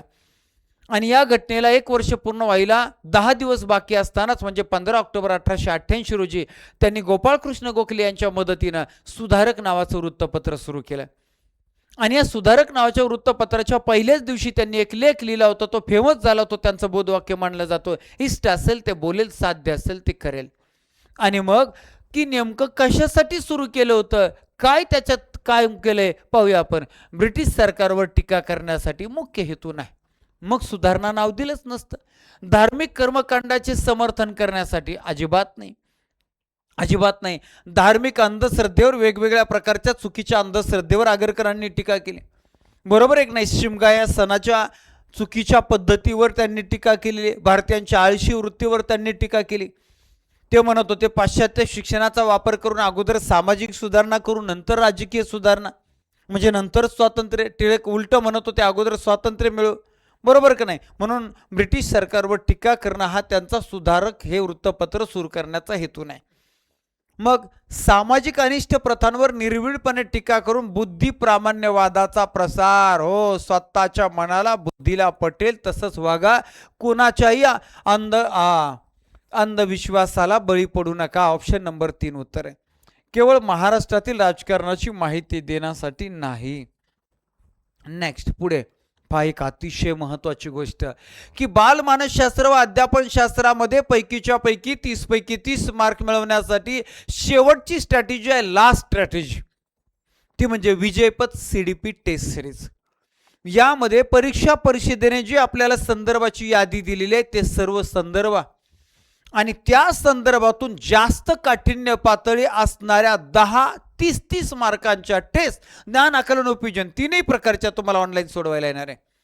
आणि त्याचं विश्लेषणाचे लेक्चर तुम्हाला मिळणार आहे, जेणेकरून नवीन घटक, अवघड प्रश्न या सगळ्यांची तयारी होईल. आणि म्हणून प्रत्येकानं विजयपथ टेस्ट सिरीज हा स्वतंत्र कोर जॉईन करायचाच, जेणेकरून बालमानसशास्त्रावर कमांड निर्माण होईल, TET साठी आणि CTET दोन्हींसाठी. चलो नेक्स्ट, पुढे पहा. आता 6व्या क्रमांकाचा धडा आला, स्वातंत्र्य चळवळीच्या युगास प्रारंभ. आणि मग पाहूया, भारतीय राष्ट्रीय काँग्रेसच्या स्थापनेच्या वेळी ब्रिटिश गव्हर्नर जनरल कोण होते? राष्ट्रीय सभेची स्थापना म्हणजे इंडियन नॅशनल काँग्रेसची स्थापनेचा प्रवास जर सांगायचा म्हटला, आपल्या भारत देशामध्ये 1857च्या उठावानंतर पुन्हा एकदा मोठा असंतोष निर्माण झाला होता. या असंतोषाला वेगळी वाट करून देण्यासाठी म्हणजे पाठीमागं रडत रडत आलेलं कार्ट त्याला घरी पाठवण्यासाठी चॉकलेट देण्याचं काम जसं केलं जातं, तसं हे राष्ट्रीय सभा नावाचं चॉकलेट देण्याचं काम. आणि याची सुरुवात झाली 22 मार्च 1883 रोजी. ॲलन ऑक्टोव्हियन ह्यूम यानं कलकत्ता विद्यापीठाला एक पत्र लिहिलं. त्या आव्हानाला प्रतिसाद बनून 1883 मध्ये 2 संस्था स्थापन झाल्या, अंतरंग मंडळ आणि आमची पार्टी. आमची कार्टी आणि आमची पार्टी या 2 संस्थांचं 1884 मध्ये एकत्रीकरण झालं, इंडियन नॅशनल युनियन. आणि या इंडियन नॅशनल युनियनचं अंतिम नाव झालं इंडियन नॅशनल काँग्रेस, ज्याला आपण राष्ट्रीय सभा म्हणतो. 1885 ची स्थापना. या स्थापनेमध्ये sir Wedderburn, sir Henry Cotton या 2 इंग्रज अधिकाऱ्यांबरोबरच दादाभाई नौरोजी यांचे मोलाचं सहकार्य. बर, अशी राष्ट्रीय सभेची स्थापना कोणत्या गव्हर्नर जनरलच्या काळामध्ये 85ला स्थापना झाली आणि मग 85ला कोण होतं? 28 डिसेंबर 1885 रोजी राष्ट्रीय सभेचं पहिलं अधिवेशन मुंबईमध्ये भरलं होतं. सर तेजपाल गोकुळदास संस्कृत महाविद्यालयामध्ये आणि उमेशचंद्र बॅनर्जी अध्यक्ष होते. तर कोण होतं? डफरीन. डफरीनं जेवायचा खर्च दिला होता. त्यावेळेस त्याला वाटलं बरं वेगळी वाट, असंतोषाला वेगळी वाट मिळाली. ऑप्शन नंबर 2 उत्तर आहे. ओके, कर्जन तर नंतर आला होता. रिपन सुरुवातीला होता 82च्या काळामध्ये. बरोबर, रिपन, लॉर्ड रिपन स्थानिक स्वराज्य संस्थांचा जनक त्याला म्हणतात. लिटन तर अगोदरच होता. 1878 व्हर्नाक्युलर प्रेस ऍक्ट हा कायदा केला, देशी वृत्तपत्रांची मुस्कटदाबी करणारा कायदा. पुढे, मवाळ नेत्यांच्या कार्यपद्धतीबाबत खालीलपैकी कोणते विधान चुकीचे आहे? मवाळांबद्दलचं चुकीचं विधान आपल्याला शोधायचं आहे. त्यांनी सनदशीर मार्गाचा अवलंब केला. बरोबर आहे, सनदशीर म्हणजे मावळ मार्गाचा, म्हणजे घटनात्मक मार्गाचा, नियमानं काम करायचं. त्यांनी अर्ज, विनंती आणि निवेदन यांच्याद्वारे सरकारकडे मागण्या केल्या. बरोबर आहे. त्यांनी पूर्ण स्वराज्य मिळवण्यासाठी सशस्त्र क्रांतीचा पुरस्कार केला. बाप रे, सशस्त्र क्रांती मवाळ अजिबात नाही, म्हणजे 3 पर्याय चुकीचा आहे. त्यांना ब्रिटिशांच्या न्यायाच्या भूमिकेवर विश्वास होता. लय विश्वास, मरणाचा विश्वास. एक रहिमतुल्ला सयानी नावाचे एक मवाळ नेते होते. 1889 मध्ये मुंबईमध्ये सर वेडरबर्न यांच्या अध्यक्षतेखाली राष्ट्रीय सभेचं अधिवेशन भरलं होतं. त्यावेळेस भाषणात ते म्हटले की सूर्यमालेतील विश्वात इंग्रजांनी इतकी प्रामाणिक जमात क्वचितच आढळेल. अरे मवाळांनो, डोळे उघडा जरा, देश लुटला आणि तुम्ही काय म्हणत आहात? तर असं त्यावेळेस त्यांचं धोरण होतं, किंवा इंग्रजांचं खरं रूप यांना दिसलंच नव्हतं. ऑप्शन नंबर 2 आपल्या प्रश्नाचं उत्तर आहे. पर्याय क्रमांक 2 बरोबर शोधायचं आहे आपल्याला. 2 नाही 3. संपूर्ण स्वराज्य आणि क्रांती हे मावळांचा विषय नाही. पुढे, बंगालची फाळणी 1905 करण्यामागे कर्जनचा मुख्य राजकीय हेतू काय होता? बंगालची फाळणी खरं तर 1857च्या उठावानंतरच फोडा आणि जोडाची रणनीती इंग्रजांनी वापरायला सुरुवात केली होती. 1903 मधील यातील अतिशय महत्वाची संकल्पना मांडली होती विल्यम वॉर्डनं. कोणती संकल्पना? बंगालची फाळणी.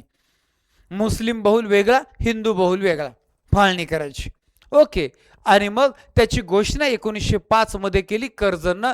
10 ऑक्टोबर 1905 हा घोषणेच्या अंमलबजावणीचा दिवस, हा दुखवटा दिन म्हणून पाळला गेलेला आहे. तर पाहूया आपण त्या 4 पैकी काय कारण होतं.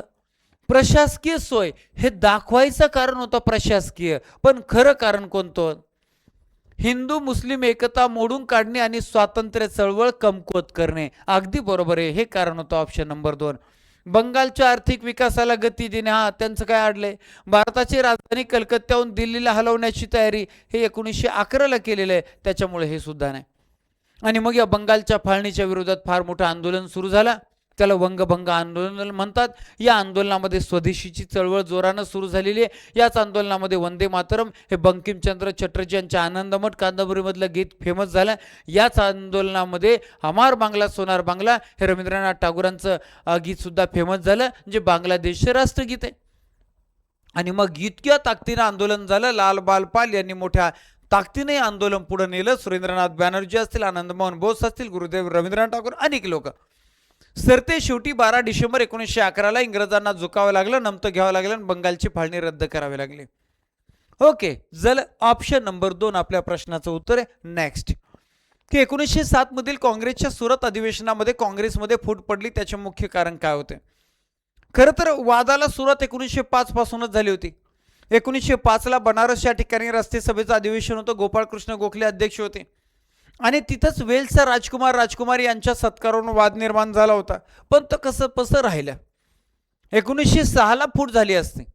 मात्र जहाल आणि मवाळ हे दोनही गट ज्यांना मानतात त्या दादाभाई नौरोजींना अध्यक्ष बनवलं. मवाळ फार चतुर, बरोबर दादाभाई नौरोजींना अध्यक्ष बनवलं आणि त्याच्यामुळे जहालांनी फार विरोध केला नाही.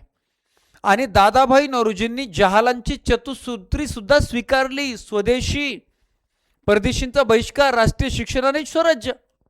आणि या स्वराज्यासाठी दादाभाई नौरोजींनी अध्यक्षीय भाषण करत असताना चळवळ करा, अखंड चळवळ करा असा संदेश दिला. त्याच्यामुळे 1906ला फूट टळली. मग 1907 मध्ये मात्र आता जहाल म्हणत होते साऱ्या हिंदुस्थानभर आमचं वर्चस्व आहे, जहाल युग चालू आहे, आम्ही आंदोलन करत आहोत आणि म्हणून जहालांचाच नेता अध्यक्ष व्हायला पाहिजे. पण मवाळांनी पुन्हा गेम केला आणि रास बिहारी घोष यांना अध्यक्ष केलं. हे सगळ्यात महत्वाचं कारण आहे, हे सगळ्यात महत्वाचं कारण आहे. म्हणून पाहूया आपण काय काँग्रेसच्या अध्यक्षपदावरून मवाळ आणि जहाल गटात मतभेद झाले होते. हे कारण आहे. अजून स्वदेशी आणि बहिष्कार चळवळीच्या विस्तारावर मवाळांचा विरोध होता. तर हे सुद्धा थोडंफार कारण आहे. पण आता आपल्याला महत्वाचं ऑप्शन नंबर 1, जहाल गटाला इंग्रजांशी सहकार्य करायचे होते. कसं शक्य? मवाळ गटाला पूर्ण स्वराज्याचा ठराव मांडायचा होता. अजिबात नाही, पूर्ण स्वराज्याचा ठराव संमत झाला, संपूर्ण स्वराज्याची मागणी झाली 1929-30च्या लाहोरच्या अधिवेशनामध्ये. ऑप्शन नंबर 1च आपल्या प्रश्नाचं उत्तर आहे. काँग्रेसमध्ये पहिली फूट. पुढे स्वदेशी चळवळीच्या संदर्भात खालीलपैकी कोणते विधान सत्य? स्वदेशी चळवळ नाही का, परदेशी वस्तूंचा बहिष्कार, स्वदेशी चळवळ. मग पाहूया काय, परदेशी वस्तूंचा त्याग करणे आणि भारतीय वस्तूंना प्रोत्साहन देणे, हे बरोबर दिसतंय. ब्रिटिश शाळा कॉलेजावर बहिष्कार टाकायचे. हा, ब्रिटिशांच्या शाळा कॉलेज बंद, ब्रिटिशांच्या नोकऱ्या नको, पदव्या नको. असहकार चळवळीच्या वेळेसही स्वदेशी चळवळ जोरात चालली, हे सुद्धा बरोबर आहे. राष्ट्रीय शिक्षण संस्थांची स्थापना करणे, हे सुद्धा बरोबर. इंग्रजांच्या शाळेत जायचं नाही म्हणलं, आपल्या शाळा पाहिजे की नाही, सगळं बरोबर आहे. आणि म्हणून वरील सर्व ऑप्शन नंबर 4. नेक्स्ट पाठ क्रमांक 7वा आला बघा. 7वा, बर 14 धडे आहेत, सगळे 14 पाठ आहेत. असहकार चळवळ 1920च्या असहकार चळवळीपर्यंत आपण आलोय. असहकार चळवळीच्या पार्श्वभूमीवर रौलेट कायदा 1919 हा काळा कायदा मानला जातो का? पहिल्या महायुद्धामध्ये काही बंधनं होती, परंतु पहिल्या महायुद्धामध्ये भारतीयांची सहकार्य मिळवण्यासाठी इंग्रजांनी फार खोटे खोटे आश्वासनं दिले होते. त्यातले एक म्हणून निमित्त सांगतो, 20 ऑगस्ट 1917ला केलेली मॉन्टेग्यू घोषणा. भारतामध्ये क्रमाक्रमाने जबाबदार शासन पद्धती राबवली जाईल. मात्र तसं काही घडलंच नाही. युद्धात विजय झाल्यानंतर तर मग तो विषयच नाही. म्हणून होम रूल चळवळीच्या माध्यमातून देशभर मोठी आंदोलनं सुरू झालेली आहेत. इंग्रजांच्या विरोधात मोठा असंतोष उभा राहिलेला आहे आणि त्या असंतोषाला काय करायचं यासाठी सिडनी रौलेट यांच्या अध्यक्षतेखाली समिती स्थापन झाली होती, रौलेट समिती. आणि या रौलेट समितीच्या अहवालानुसार मग मार्च 1919 रोजी रौलेट कायदा पास झाला. आणि या रौलेट कायद्याला काळा कायदा म्हटलं गेलं. का म्हटलं गेलं असं विचारलंय. या कायद्यानं भारतीयांच्या परदेशी प्रवासांवर बंदी घातली. भारतीयांना कुठं फिरायला जायचं होतं, परदेशी प्रवासाला कशाला? बर, कोणत्याही भारतीयाला विना चौकशी अटक करण्याचा आणि तुरुंगात डांबण्याचा अधिकार सरकारला मिळाला होता. यास हे कारण आहे ऑप्शन नंबर 2. या कायद्यानं भारतीय उद्योगांवर भारी कर लादले नाही. हा कायदा केवळ सरकारी कर्मचाऱ्यांच्या बदल्यांसाठी, अजिबात नाही. ऑप्शन नंबर 2 उत्तरे, पर्याय क्रमांक 2 उत्तरे. आणि म्हणून याच कायद्याला विरोध करण्यासाठी महात्मा गांधीजींनी 6 एप्रिल 1919 रोजी हरताळ पुकारला होता. फार मोठं आंदोलन सुरू झालं. गांधीजींचं पहिलंच राष्ट्रीय आंदोलन हे हरताळ रौलेट कायद्याच्या विरोधात 6 एप्रिल 1919. बर, आता फार डिटेल विश्लेषण द्यायला गेलो तर आपलं सकाळपर्यंत चालणारे, कारण एक एक असहकार चळवळ आपण दिवसभर सांगू शकतो. म्हणून पुढे जाऊया. जालियनवाला बाग हत्याकांड 13 एप्रिल 1919 मध्ये झालेले. झाल्यानंतर रवींद्रनाथ टागोर यांनी सरकारचा निषेध कसा केला? सरकारचा निषेध कसा केला? त्यांनी ब्रिटिश सरकारला पत्र लिहून राजीनामा दिला. कशाचा राजीनामा दिला? कोणत्या पदावर होते? नाही, त्यांनी त्यांना मिळालेली सर ही पदवी सरकारला, हो रवींद्रनाथ टागोरांना नाईटहूड म्हणजे सर या पदवीनं सन्मानित केलं होतं, ती त्यांनी परत केली. महात्मा गांधीजींनी कैसरे हिंद ही सुद्धा पदवी परत केली. ओके. आणि त्याच काळामध्ये इंग्रजांनी सर सय्यद अहमद खान यांना सर पदवी दिली होती, त्यांनी घेतली. त्यांना का बरं जालियनवाला बाग हत्याकांडाचं दुःख झालं नाही? दुर्दैवाची गोष्ट. त्यांनी सर्व सरकारी शाळांवर बहिष्कार टाकला नाही. रवींद्रनाथ टागोरांबद्दलचं उत्तर आपलं क्लिअर झालं. Option number 2. त्यांनी ब्रिटिश मालाच्या होळ्या केल्या. ऑप्शन नंबर 2 आपल्या प्रश्नाचं उत्तर. पुढे असहकार चळवळीत स्वदेशीचा स्वीकार करण्यामागे मुख्य आर्थिक ध्येय काय होतं? पाहूया काय ध्येय होतं. भारतीय वस्तूंना आंतरराष्ट्रीय बाजारपेठ मिळव. आंतरराष्ट्रीय बाजारात कोण विकायला जाणार होतं? इथं देशात तर विकू द्या. ब्रिटिश मालावर बहिष्कार टाकून ब्रिटिश अर्थव्यवस्थेला खेळ घालणे. अगदी बरोबर आहे, हे बरोबर आहे. भारतीय व्यापाऱ्यांचा नफा वाढून त्यांना लखपती. हा लखपती तर पारतंत्र्य, ते खायची पंचायत आणि लखपती स्वप्न. केवळ खादीचे कपडे घालणे, फॅशन बनवणे. खादीचे फॅशन कुठे आपल्याला काय? ऑप्शन नंबर 2 आहे. पर्याय क्रमांक 2 पैकीच्या पैकी मार्क्स मिळाले पाहिजे. नाही मिळाले तर इंग्रजांपेक्षा सुट्टी नाही. पुढे चौरी चौरा घटनेनंतर महात्मा गांधींनी असहकार चळवळ स्थगित केली.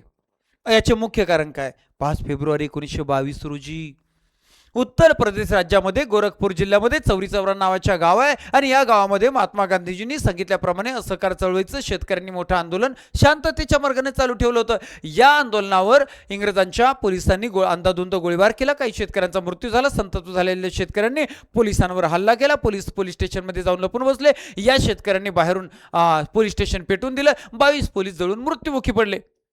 हे माहिती बडोद्याच्या परिषदेमध्ये असताना गांधीजींना कळली आणि मग आपलं आंदोलन हिंसक नको व्हायला, अहिंसक पाहिजे होतं आणि म्हणून दिनांक 12 फेब्रुवारी 1922 रोजी महात्मा गांधीजींनी मध्येच आंदोलन बंद केलं.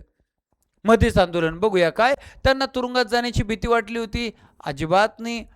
ब्रिटिश सरकारने गांधीजींच्या मागण्या मान्य केल्या होत्या? अजिबात नाही. एका वर्षात स्वातंत्र्याची घोषणा होती, काय मागणी मान्य केली नाही.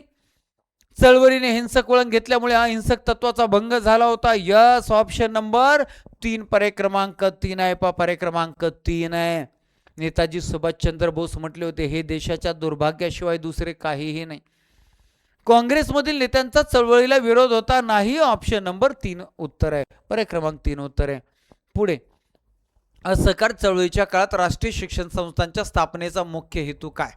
आता अगोदर एक वाक्य सांगतो तुम्हाला. भारतात राष्ट्रीय शिक्षण देणारी पहिली संस्था कोणती? तर 1 जानेवारी 1880 रोजी पुण्यामध्ये स्थापन झालेली न्यू इंग्लिश स्कूल. संस्थापक आगरकर, टिळक, विष्णुशास्त्री, चिपळूणकर. आता येऊया इकडं की असहकार चळवळी ही असहकार चळवळ 3 मुद्द्यांचा विचार करून सुरू झाली. पंजाबमधील हत्याकांड, दुसरं खिलाफत चळवळ आणि तिसरं काय टॉपिक? स्वराज्य. बरं, हे 2 पद्धतीने चालवलं जाणारं आंदोलन होतं. एक विघातक, सरकारच्या नोकऱ्या करायच्या ना, सरकारच्या पदव्या ठेवायच्या ना, सरकारच्या वस्तू वापरायच्या नाही. आणि दुसरं विधायक, सरकारच्या शाळेत जायचं नाही, देशाच्या शाळेत जायचं, देशाच्या वस्तू वापरायच्या. बरोबर, अशा रीतीनं मग यांनी विचारले राष्ट्रीय शिक्षण संस्थांच्या स्थापनेचा मुख्य हेतू काय होता? पाहूया आपण. ब्रिटिश सरकारला शाळा चालवण्यासाठी पैसे देणे. कसं? नाही.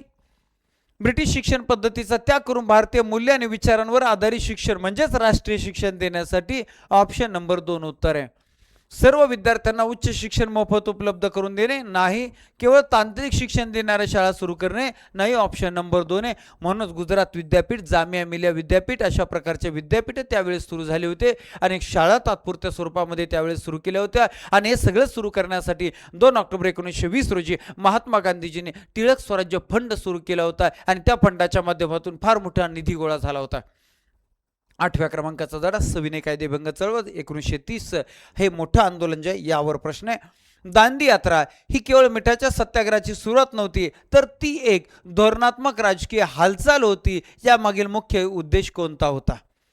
दांडी यात्रा तुम्हाला माहिती आहे की मग याचा प्रवास तुम्हाला पाहायचा. 1927 साली डिसेंबरमध्ये सायमन कमिशन स्थापन झालं. सायमन कमिशनमध्ये 7 इंग्रज होते, एकही भारतीय नव्हता. सायमन कमिशनला त्यामुळे विरोध केला जात होता. तरी व्हाईसरॉय बर्कन हे भारत मंत्री बर्कन हेड असा म्हटला होता की तुमच्यामध्ये जाती धर्मामध्ये मतभेद आहेत, तुम्ही देशासाठी एकत्र येऊ शकत नाही आणि एकत्र येऊन तुम्ही देशाचा कारभार कसा कराल याचा आराखडा तयार करून दाखवा. म्हणजे बर्कन हेडने देशाची राज्यघटना तयार करण्यासाठीचं आवाहन केलं. त्याच्या आव्हानाला प्रत्युत्तर म्हणून 1928 मध्ये नेहरू समितीची स्थापना झाली आणि मग त्यांनी नेहरू रिपोर्ट तयार केला. 1928 साली कलकत्त्यामध्ये राष्ट्रीय सभेचं अधिवेशन भरलं. मोतीलाल नेहरू अध्यक्ष होते आणि या अधिवेशनामध्ये नेहरू रिपोर्टाचा ठराव संमत झाला. याच अधिवेशनामध्ये या नेहरू रिपोर्टामध्ये वसाहतीच्या साम्राज्याअंतर्गत स्वराज्याची मागणी केली होती, ज्याला मुदत 1 वर्षाची दिली होती. इंग्रजांनी मात्र नेहरू रिपोर्ट फेटाळून लावला होता. पुढे 31 डिसेंबर 1929 रोजी लाहोर या ठिकाणी पंडित नेहरूंच्या अध्यक्षतेखाली राष्ट्रीय सभेचं अधिवेशन सुरू झालं आणि या अधिवेशनामध्ये संपूर्ण स्वराज्याची मागणी केली. याच अधिवेशनामध्ये सविनय कायदेभंग आंदोलनाची मागणी केली. सविनय कायदेभंग आंदोलनाचा ठराव संमत झाला आणि आता हे आंदोलन सुरू करण्याच्या अगोदर 2 मार्च 1930 रोजी महात्मा गांधीजींनी इंग्रजांना 11 मागण्याचे पत्र पाठवले. या मागण्या पूर्ण करा, नाहीतर आम्ही आंदोलन करू. इंग्रजांनी मागण्या पूर्ण केल्या नाही आणि म्हणून आंदोलनाला सुरुवात. मग अहमदाबाद येथील साबरमती आश्रमापासून सुरुवात झाली. 12 मार्च 1930. 385 किलोमीटरचा हा प्रवास 78 सत्याग्रहींनी गांधीजींच्या नेतृत्वाखाली आणि महिलांचं नेतृत्व अवंतिकाबाई गोखले यांच्या नेतृत्वाखाली पूर्ण केलेलं आहे. 5 एप्रिल 1930 रोजी हे दांडी या ठिकाणी पोहोचलेले आहेत आणि 6 एप्रिल या ठिकाणी मिठाचा सत्याग्रह केला. पण मिठाच्या सत्याग्रहापासून सुरुवात झालेली, बरोबर. मग जंगल सत्याग्रह झाले, मग दारूच्या दुकानापुढे आंदोलन झाले, मग कर महसुलाच्या विरोधात आंदोलन झाले, चौकीदारी कराच्या विरोधात आंदोलन झाले, अनेक गोष्टी झाल्या. तर आपल्याला या चारपैकी कुठला पर्याय योग्य आहे? मिठावरील करातून सरकारला होणारा महसूल पूर्णपणे बंद करणे, तर हे पूर्णपणे बंद करणे हे चुकीचं. गांधीजींना स्वतःचे नेतृत्व सिद्ध करून काँग्रेसवर ताबा मिळवायचा होता, हे पण चुकीचं आहे. ब्रिटिश सत्तेच्या कायद्याचे शांततामय मार्गाने उल्लंघन करून, कायद्याचं उल्लंघन सविनय कायदेभंग नावच आहे, कायद्याचं उल्लंघन सविनय कायदेभंग, सविनय कायदेभंग, शांततामय मार्गाने उल्लंघन आणि सत्तेला आव्हान देणं. ऑप्शन नंबर 3 उत्तरे, पर्याय क्रमांक 3 उत्तरे. भारताच्या किनारपट्टीवरील सर्व बंदरे आपल्या नियंत्रणाखाली घेणं नाही. ऑप्शन नंबर 3 पुढे.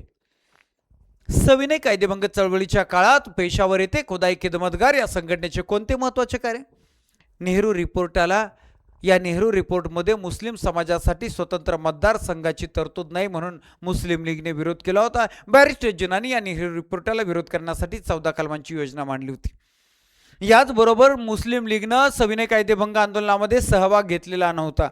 असं असून सुद्धा महात्मा गांधीजींच्या विचारसरणीच्या प्रभावानं सर सय्यद अहमद का, आपल्या ज्यांना सरहद्द गांधी म्हणतात, भारताच्या बाँड्रीवर वायव्य प्रांतामध्ये या खुदाई खिदमतगार, लाल डगलेवाले असंही त्यांना म्हटलं गेलं, त्या संस्थेला म्हटलं गेलं, यांनी मात्र गांधीजींच्या सांगण्यानुसार आंदोलन सुरू केलं होतं. गांधीजींच्या सांगण्यानुसार आंदोलन सुरू केलं होतं आणि पेशावरमध्ये त्यांनी एक मोठी रॅली काढली होती, एक मोठा मोर्चा काढला होता. गढवाल पलटणीला गोळीबाराचा आदेश दिला होता, मात्र चंद्रराव ठाकूर यांनी तो आदेश मानला नव्हता, त्यामुळे त्यांना शिक्षा सुद्धा झाली होती. आणि अशी खुदाई खिदमतगार ही खान अब्दुल गफार खान यांच्या नेतृत्वाखाली त्यांनी या सविनय कायदेभंग आंदोलनामध्ये सहभाग घेतला होता. तर आपल्याला कोणते महत्त्वाचे कार्य केले असा प्रश्न आहे. ब्रिटिश लष्करावर सशस्त्र हल्ला केला नाही, गांधीजींच्या विचारानं काम केले म्हणून तर त्यांना सरहद्द गांधी म्हणतात. मग खान अब्दुल गफार खान यांच्या नेतृत्वाखाली अहिंसक आंदोलन तीव्र केले, अगदी बरोबर आहे. म्हणून तर त्यांच्यावरती गढवाल पलटणीला, पेशावर या ठिकाणी गोळीबाराचा आदेश दिला होता. पुढे सरहद्द प्रांतात नवीन समांतर सरकार स्थापन करणे, अजिबात नाही. ते प्रति सरकार समांतर, छोडो भारत आंदोलनामध्ये 42, अफगाणिस्तानच्या मदतीने क्रांतीची तयारी करणे, अजिबात नाही. ऑप्शन नंबर 2 आपल्या प्रश्नाचं उत्तर आहे. नेक्स्ट, गोलमेज परिषदांना उपस्थित राहण्याबाबत काँग्रेसची भूमिका काय? सायमन कमिशनचा अहवाल आला आणि या अहवालानुसार 3 गोलमेज परिषद आला. गोलमेज असा टेबलची बसायची व्यवस्था तशी होती म्हणून त्याला गोलमेज म्हणतात. इंग्लंडमध्ये गोलमेज परिषदा झाल्या, पंचम जॉर्जच्या हस्ते उद्घाटन झालं. रॅमसे मॅकडोनाल्ड इंग्लंडचा पंतप्रधान याच्या अध्यक्षतेखाली या 3 गोलमेज परिषदा झालेल्या आहेत. मग 12 नोव्हेंबर 1930ला पहिली, 7 सप्टेंबर 1931ला दुसरी आणि 17 नोव्हेंबर 1932ला तिसरी, अशा पद्धतीनं 3 गोलमेज परिषदा 30, 31, 32ला झालेल्या आहे. आणि मग या गोलमेज परिषदांना उपस्थित राहण्याबाबत काँग्रेसची काय भूमिका होती? तर गोलमेज परिषदा पहिल्या आणि तिसरीच्या वेळेस तर बहिष्कार घातलेला होता, बरोबर, सविनय कायदेभंग आंदोलन चालू होतं. दुसऱ्याच गोलमेज परिषदेला महात्मा गांधीजी उपस्थित झाले होते. 5 मार्च 1931 रोजी गांधी आयर्विन करार झाला आणि त्याच्यामुळे गांधीजींनी आयर्विन साहेबांच्या मागण्या काही मांडल्या, आयर्विन साहेबांनी गांधीजींच्या मागण्या मांडल्या आणि म्हणून गांधीजींनी सविनय कायदेभंग आंदोलन बंद करून ते दुसऱ्या गोलमेज परिषदेला गेले होते. या दुसऱ्या गोलमेज परिषदेमध्ये महात्मा गांधीजींनी संपूर्ण स्वराज्याची मागणी केली, जी इंग्रजांनी फेटाळली. आणि दुसऱ्या गोलमेज परिषदेमध्ये डॉक्टर बाबासाहेब आंबेडकरांनी दलित समाजासाठी स्वतंत्र मतदारसंघाची मागणी केली, जी महात्मा गांधीजींनी जिला विरोध केला. आता पर्यायामधलं उत्तर पाहूया. पहिल्या परिषदेला काँग्रेस उपस्थित होती, पण दुसऱ्या परिषदेवर बहिष्कार टाकला, चुकीचं आहे. दुसऱ्याच परिषदेला गांधीजी गेले होते, तिन्ही परिषदांना काँग्रेसने विरोध केला, नाही, हे पण चुकीचं आहे. केवळ दुसऱ्या गोलमेज परिषदेत काँग्रेसनं गांधीजींच्या रूपाने सहभाग घेतलेला आहे, अगदी बरोबर आहे. Option number 2. मवाळ नेत्यांच्या आग्रहामुळे काँग्रेसचे 3 परिषदांना संमती दिली, अजिबात नाही. पुढचा प्रश्न, गांधी आयर्विन करार, आताच मी तुम्हाला सांगितलं होतं की सविनय कायदेभंग आंदोलन सुरू झालं. या आंदोलनामध्ये 16 एप्रिल 1930 रोजी पंडित नेहरूंसह अनेक काँग्रेसच्या नेत्यांना अटक केलं. 5 मे 1930 रोजी महात्मा गांधीजींना अटक केलं. महात्मा गांधीजींच्या अटकेच्या निषेधार्थ सोलापूरच्या मिल कामगारांनी फार मोठं आंदोलन केलं होतं. त्याचबरोबर गांधीजींना अटक केल्यानंतर धारासणा या ठिकाणी मिठाच्या सत्याग्रहाचं नेतृत्व सरोजिनी नायडू यांनी केलं होतं, बरोबर. म्हणजे गांधीजी अटकेत होते. परंतु पहिली गोलमेज परिषद झाली, काहीच निर्णय घेता आला नाही, कारण काँग्रेसचा कोणताही प्रमुख नेता तिथं नव्हता. म्हणून तिकडून रॅमसे मॅकडॉनल्ड पंतप्रधानांना आयुर्वेद साहेबांना सांगितलं, काही बी झालं तरी राष्ट्रीय सभेचा सहभाग दुसऱ्या गोलमेज परिषदेमध्ये पाहिजे. म्हणून 26 जानेवारी 1931 रोजी गांधीजींची तुरुंगातून मुक्तता केली आणि गांधी आयुर्वेद करार 5 मार्च 1931 रोजी झालेला आहे. आणि मग गांधी आयुर्वेद करार ही सविनय कायदेभंग चळवळीच्या इतिहासातील एक महत्वाची घटना होती. या कराराचा तात्काळ परिणाम काय झाला? काय झाला परिणाम तात्काळ? सविनय कायदेभंग चळवळ मागे घेण्याची गांधीजींनी मान्य केले. बरोबर आहे. ब्रिटिशांनी भारतीयांना पूर्ण स्वातंत्र्य द्यायचा अधिकार अजिबात नाही. सर्व राजकीय कैद्यांना फाशीची शिक्षा माफ नाही. मिठावरील कर पूर्णपणे रद्द करण्यात आले नाही.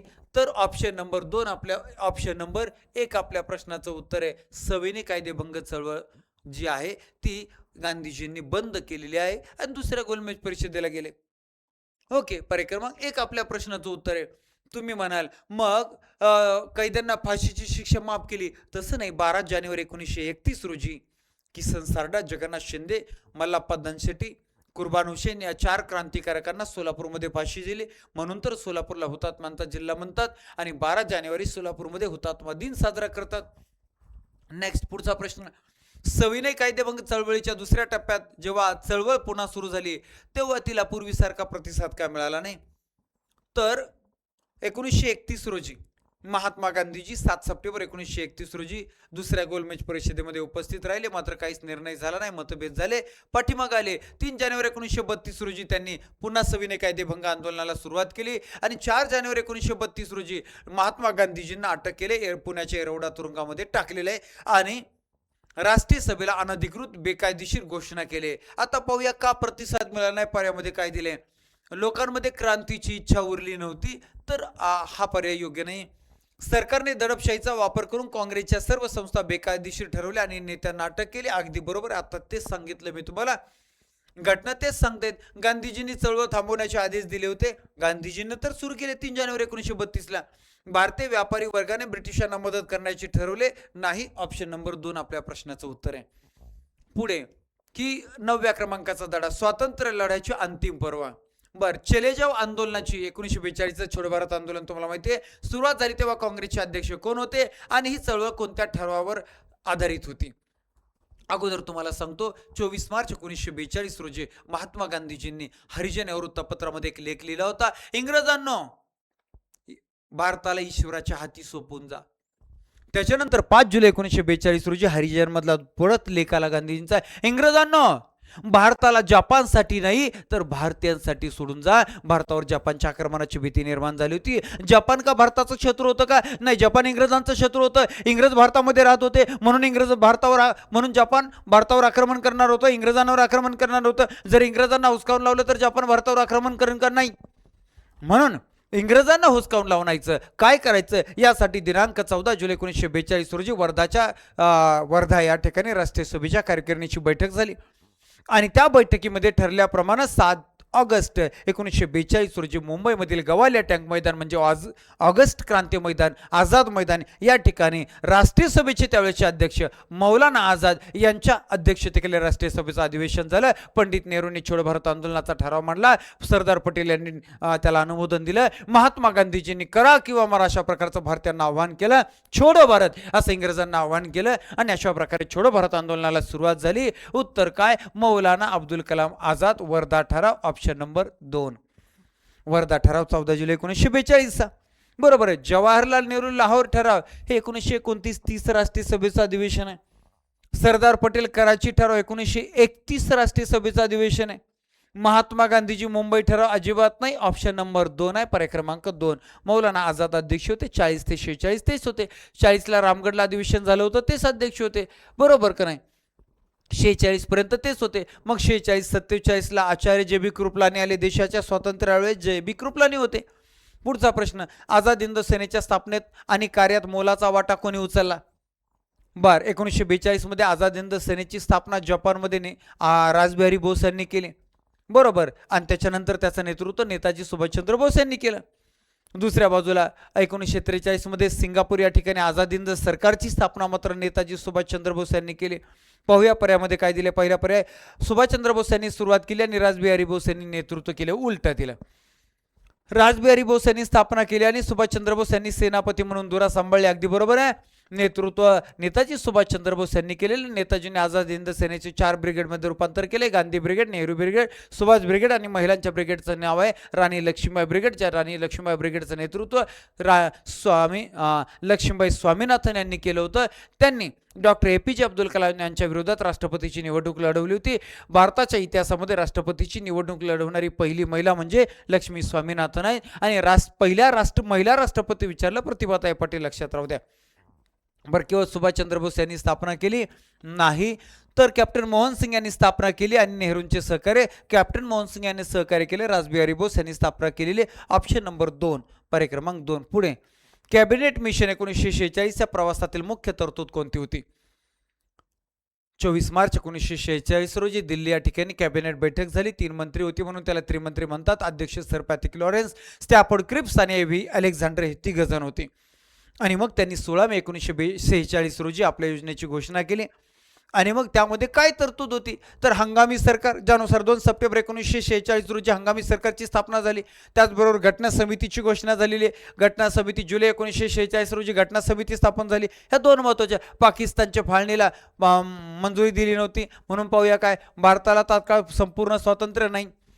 भारताचे विभाजन करून पाकिस्तानची निर्मिती अजिबात नाही. पाकिस्तानची मागणी फेटाळली होती, फाळणीची मागणी फेटाळली होती. भारताला संघराज्य स्वरूप देऊन केंद्र व प्रांतांना अधिकाराची विभागणी, अगदी बरोबर आहे. भारतात ब्रिटिश राजवटीचा विस्तार अजिबात नाही. आता कुठं विस्तार करतो, स्वातंत्र्य मिळायचं आहे. ऑप्शन नंबर 3 क उत्तर. पुढे, वेव्हेल योजना 1945 अयशस्वी का ठरली? तर वेव्हेल योजना 1943 मध्ये असहकार आंदोलन चालू असतानाच लिन लिथगो यांचा कार्यकाल संपला आणि वेव्हेल गव्हर्नर जनरल किंवा व्हाईसरॉय म्हणून आला होता. मग 21 मार्च रोजी वेव्हेलला 21 मार्च 1945 रोजी वेव्हेलला इंग्लंडला बोलावलं. त्याला सगळी माहिती दिली. तो भारतात 4 जून 1945ला आला आणि त्याच्यानंतर त्यानं 14 जून 1945 रोजी आपल्या योजनेची घोषणा केली. रेडिओवरून घोषणा केली ती वेव्हेल योजना. बरं, आणि मग अपयशी का ठरली? केंद्रामध्ये कार्यकारिणी स्थापन केली जाईल. या कार्यकारिणीमध्ये व्हाईसरॉय आणि सेनापती हे 2 जण सोडतात. सगळे खाते भारतीयांकडे असणारे अशा प्रकारे. आणि यामध्ये हिंदू मुस्लिम समसमान असतील अशा प्रकारची घोषणा या योजनेमध्ये होती. मग आता पाहूया अपयशी का ठरली. भारतीय नेत्यांना ब्रिटिशांनी अट घातली म्हणून नाही ना, ब्रिटिशांनी तर घोषणा केली होती. बर, मग प्रामुख्याने मुस्लिम लीगच्या दुराग्रहामुळे, मुस्लिम लीगच्या हट्टामुळे ही योजना फेल झाली होती. नाही तर हंगामी सरकार इथं स्थापन झालं असतं 45 मध्ये. तिकडे 2 सप्टेंबर उजडायची गरजच पडली नसती. बॅरिस्टर जिना राष्ट्रीय सभेला म्हणले तुम्ही मुस्लिम नेत्याचं नाव घोषित करायचं नाही, कारण महात्मा गांधीजींनी जे 5 सदस्यांचे नाव घोषित केले होते त्यामध्ये मौलाना आझाद होते. आणि बॅरिस्टर जिना मुस्लिम लीग म्हणले नाही मुस्लिम नेत्याचं नाव. असं का म्हणत होते?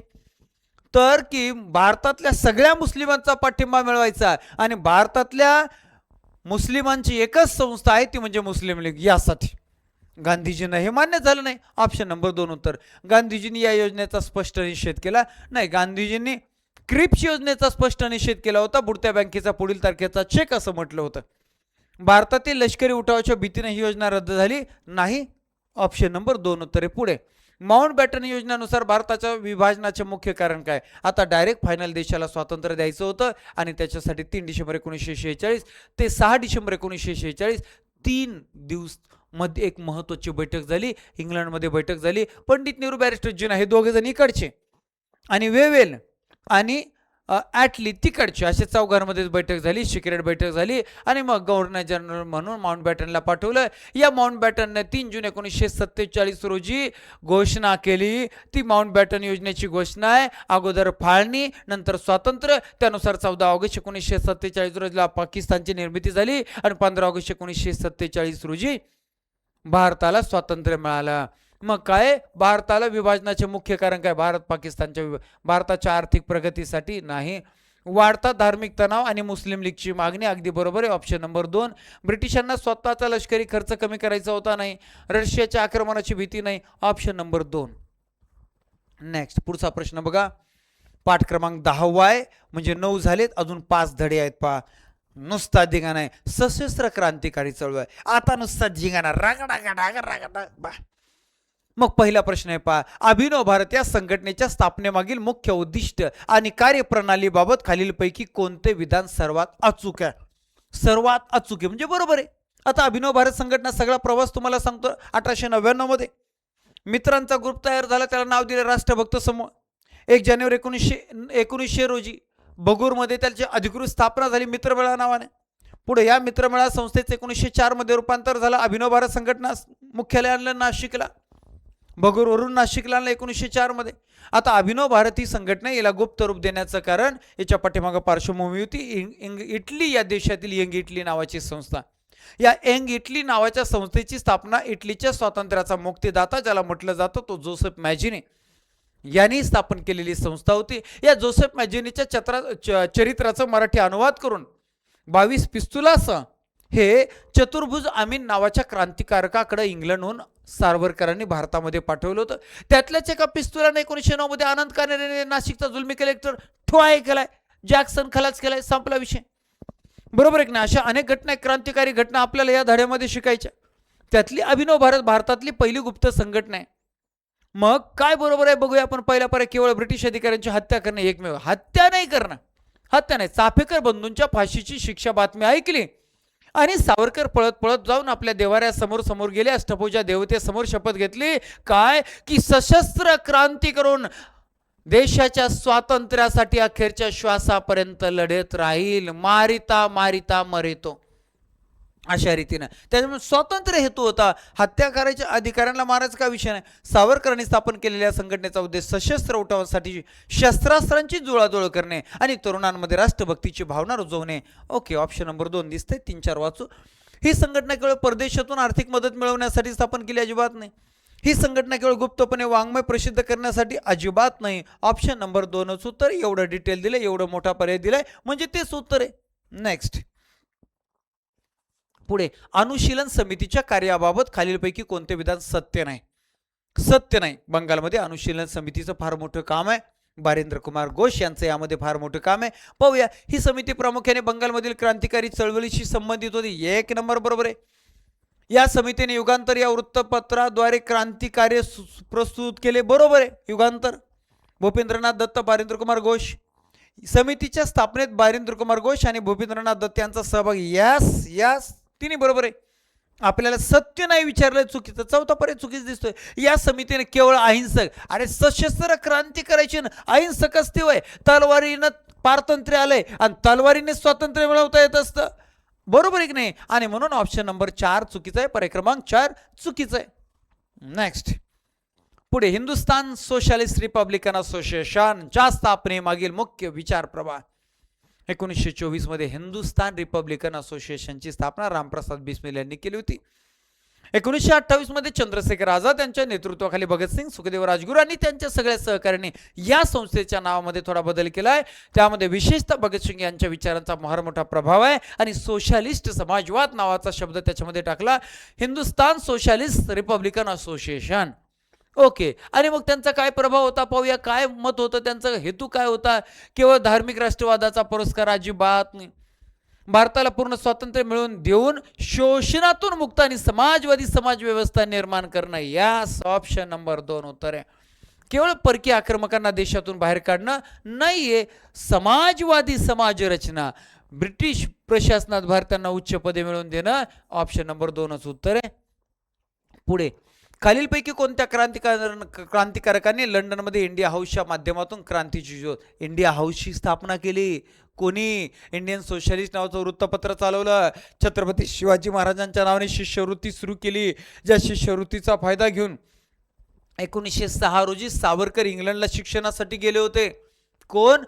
खुदिराम बोस आहेत का? नाही. खुदिराम बोस आणि प्रफुल्लचंद चाकी यांनी 1908 मध्ये किंग्सबोर्ड नावाच्या ब्रिटिश अधिकाऱ्याला मारण्याचा अयशस्वी प्रयत्न केलाय. त्यामध्ये खुदिराम बोस पकडले जाणार होते, मात्र त्यांनी प्रफुल्लचंद चाकी यांनी स्वतःला गोळी मारून घेतली. खुदिराम बोस पकडले गेले, त्यांना फाशीची शिक्षा झाली.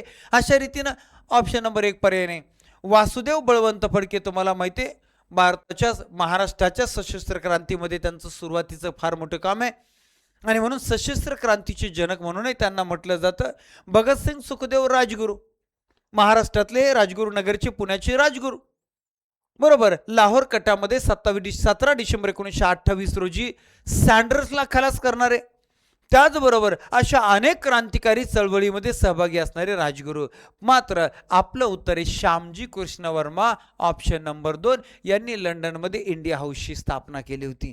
नेक्स्ट, पुढे, जालियनवाला बाग हत्याकांडानंतर क्रांतिकारकांच्या कार्यपद्धतीत झालेला बदल काय? जालियनवाला बाग हत्याकांड पाहूया आपण. क्रांतिकारकांनी आपले मार्ग बदलून पूर्णपणे मवाळ राजकारणाचा, अजिबात नाही. सुखदेव भगतसिंग यांच्यावरती सुरुवातीला गांधीजींचा प्रभाव होता, मवाळ राजकारणाचा, मवाळ विचाराचा प्रभाव होता. मात्र जालियनवाला बाग हत्याकांडाने टोटल बदलून घेतलाय आणि त्यांनी शस्त्र हातामध्ये घेतले. तरुण क्रांतिकारकांनी अधिक तीव्र सशस्त्र संघर्षाचा मार्ग स्वीकारलाय. अगदी बरोबर आहे, ऑप्शन नंबर 2. अगदी गांधीजी सुद्धा म्हटले होते या राक्षसांना भारतामध्ये राहण्याचा नैतिक अधिकार नाही असं म्हटले होते. बर, पुढे क्रांतिकारकांनी आपले कार्य तात्पुरते थांबवले, अजिबात नाही. केवळ काँग्रेसच्या नेत्यावर अवलंबून राहण्याचे ठरवले, अजिबात नाही. ऑप्शन नंबर 2 उत्तर आहे. पुढचा प्रश्न, समतेचा लढा झाला 11व्या क्रमांकाचा. 10 संपले, 4 बाकी राहिले. महात्मा ज्योतिराव फुले यांच्या गुलामगिरी ग्रंथाचा मुख्य विषय कोणता? गुलामगिरी ग्रंथ. अमेरिकन नागरिकांना अर्पण केलेला महात्मा फुल्यांचा ग्रंथ म्हणजे गुलामगिरी आहे. यामध्ये काय दिले? केवळ स्त्रियांचं शिक्षण, केवळ हा शब्द निगेटिव्ह आहे. जातीवर आधारित शोषण, धार्मिक वर्चस्ववादाचे मूळ, अगदी बरोबर आहे, ऑप्शन नंबर 2. एवढा डिटेल ऑप्शन दिला म्हणल्यावर तेच उत्तर आहे. परकीय सत्तेची आर्थिक धोरणे, बालविवाहाची प्रथा नाही, पर्याय क्रमांक 2 उत्तर आहे. गुलामगिरी. लक्षात राहू द्या, महात्मा फुल्यांनी अमेरिकन नागरिकांना अर्पण केलेला ग्रंथ, हा प्रश्न सर्वात जास्त वेळ आलाय. गुलामगिरी आणि सार्वजनिक सत्यधर्म या 2 ग्रंथांमध्ये महात्मा फुल्यांच्या सत्यशोधक समाजाचं वर्णन आहे आणि सार्वजनिक सत्यधर्म हा महात्मा फुल्यांच्या सत्यशोधक समाजाचा प्रमाण ग्रंथ मानला जातो, हे पण लक्षात ठेवा. पुढचा प्रश्न, महाडचा चौदार तळ्याचा सत्याग्रह कशाचं प्रतीक आहे? डॉक्टर बाबासाहेब आंबेडकरांनी 20 मार्च 1927 रोजी रायगड जिल्ह्यामध्ये महाड या ठिकाणी महाडचा चौदार तळ्याचा सत्याग्रह केला. कशासाठी केला असा प्रश्न आहे.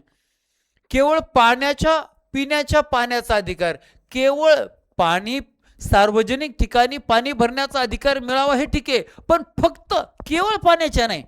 मंदिर प्रवेशाचा अधिकार, काळाराम मंदिर प्रवेश सत्याग्रह झालाय तो मार्च 1930 मध्ये, ज्याचं नेतृत्व दादासाहेब गायकवाड यांनी केलं. पण हेतू तो नाही, फक्त राजकीय प्रतिनिधित्व अजिबात नाही. मग मानवी हक्क आणि सामाजिक समतेचा लढा, त्याचं एक अतिशय महत्त्वाचं म्हणून उत्तर व्यापक स्वरूपामध्ये ऑप्शन नंबर ड आहे, पर्याय क्रमांक ड आहे. चलो आगे, पुढे, राजर्षी शाहू महाराजांनी कोल्हापूर संस्थानामध्ये घेतलेला कोणता निर्णय अत्यंत क्रांतिकारी ठरला? आता विधवा पुनर्विवाहाला मान्यता, राजर्षी शाहू महाराजांनी सुद्धा कोल्हापूरमध्ये 1917 मध्ये कोल्हापूरमध्ये विधवा पुनर्विवाहाला मान्यता दिली होती.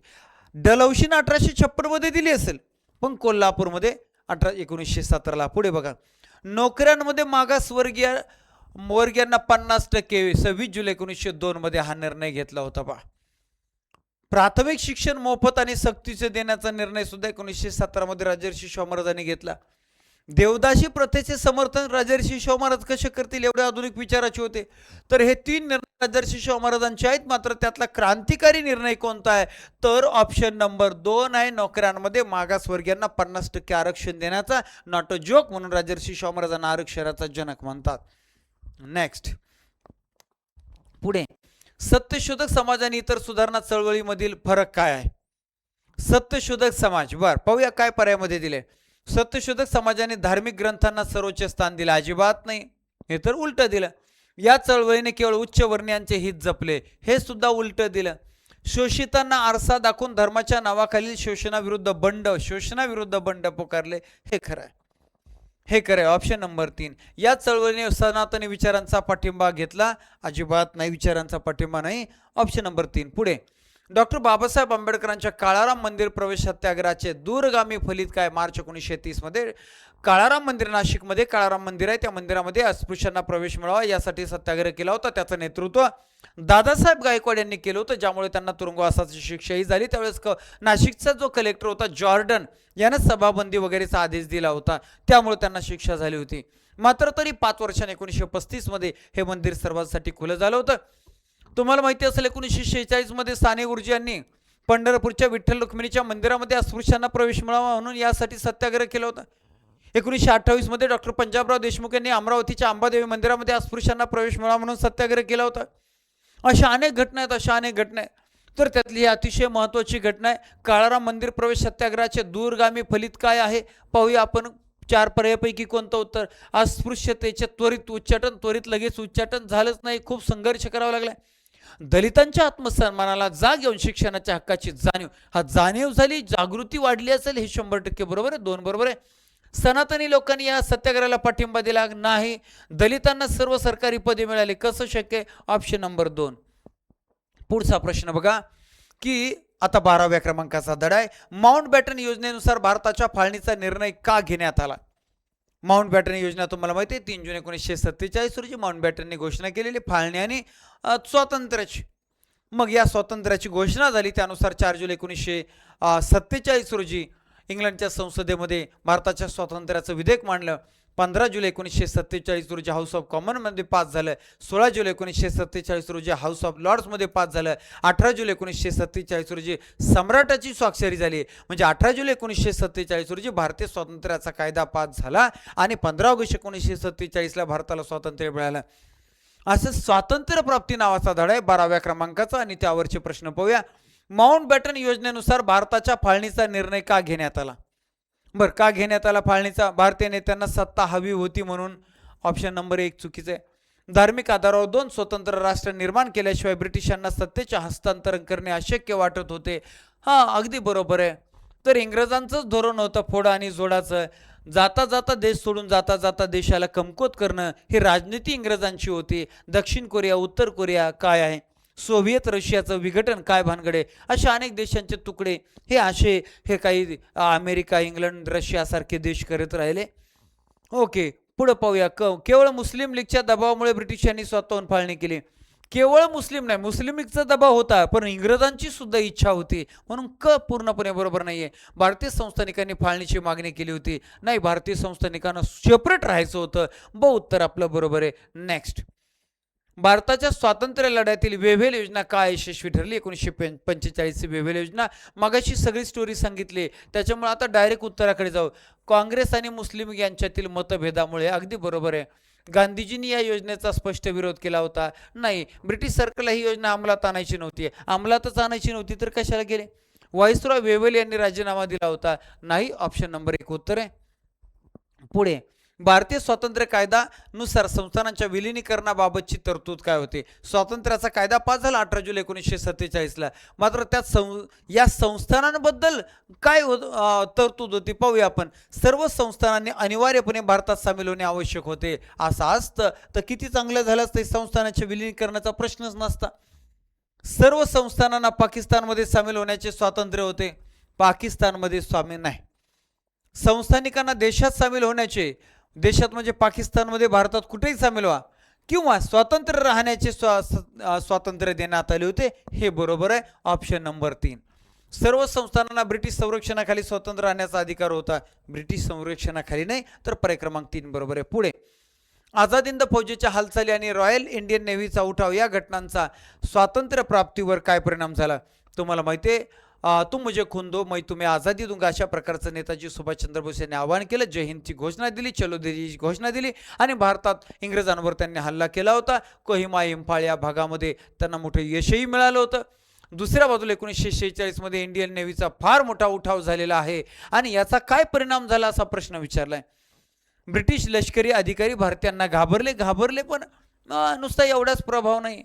पुढे पाहू. ब्रिटिश सरकारला हे स्पष्ट झाले की आता भारतीय सैन्याच्या बळावर, भारतीय सैन्यानंच भारतीय नेव्हीनेच उठाव केला होता ना, रॉयल इंडियन नेव्ही, बरोबर का नाही? भारतीय सैन्याच्या बळावर भारत अधिक काळ ताब्यात ठेवणे अशक्य आहे. अगदी बरोबर. इथं पटेलांनी मध्यस्थी केली. काँग्रेसने सशस्त्र उठावाचे समर्थन केले. या घटनामुळे फाळणी टाळण्यास मदत झाली. अजिबात नाही. ऑप्शन नंबर 2 खरं पूर्ण उत्तर आहे. पुढे, भारताला स्वातंत्र्य मिळाल्यानंतरच्या सुरुवातीच्या काळात संस्थान विलिनीकरण ही सर्वात मोठी समस्या का होती? का होती? सर्व संस्थानिक अत्यंत श्रीमंत होते. श्रीमंत असण्याचं काही समस्या नाही. अनेक संस्थानिकांना आपल्या राज्याचे सार्वभौमत्व टिकून ठेवायचे होते, ज्यामुळे भारताच्या अखंडतेस धोका निर्माण झाला होता. हेच बरोबर दिसते. Option number 2. सर्व संस्थानिक केवळ पाकिस्तानात सामील होऊ इच्छित होते, अजिबात नाही. संस्थानिकांना ब्रिटिश सरकारकडून वेगळे पेन्शन मिळत होते, अजिबात नाही. 2 ऑप्शन. आता पाठ क्रमांक 13वा धडा, स्वातंत्र्य लढ्याची परिपूर्ती. हैदराबादच्या संस्थानाच्या विलिनीकरणासाठी भारत सरकारने राबवलेल्या पोलीस कारवाईला, ज्याला ऑपरेशन पोलो म्हणतात, काळांतर्गत काय म्हटले गेले, म्हणजे काय त्याच्या संदर्भात अचूक विधान पाहूया आपण. भारतीय फौजेचे परकीय आक्रमण. परकीय आक्रमण कसं, अजिबात नाही. हैदराबादच्या अंतर्गत प्रश्न झालेला हस्तक्षेप. अंतर्गत कुठं प्रश्न होता, हैदराबादला स्वातंत्र्य मिळवून द्यायचं होतं. हैदराबाद संस्थानातील रजाकारांच्या अत्याचाराचा बिमोड करण्यासाठी केलेली कारवाई, अगदी बरोबर. रजाकार संघटना ही अतिशय अतिशय अत्याचार जुलूम करत होती भारतीयांवर, आणि त्यामुळं केवळ निजामाने केलेल्या शरणागतीच्या औपचारिक सोपस्कारात, अजिबात नाही. 3 नंबरचा पर्याय. जुनागड संस्थानाच्या विलिनीकरणाच्या वेळी नवाब पाकिस्तानात पळून गेल्यानंतर तेथील जनतेचा कौल जाणून घेण्यासाठी कोणती प्रक्रिया राबवण्यात आली? थेट लष्करी ताबा, नाही. ब्रिटिश सरकारच्या मध्यस्थी. कौल जाणून घ्यायचं म्हटल्यानंतर सार्वमत घेतलं होतं, ऑप्शन नंबर. प्रश्नातच अर्थ आहे, क उत्तर आहे. संयुक्त राष्ट्राची देखरेख, अजिबात नाही.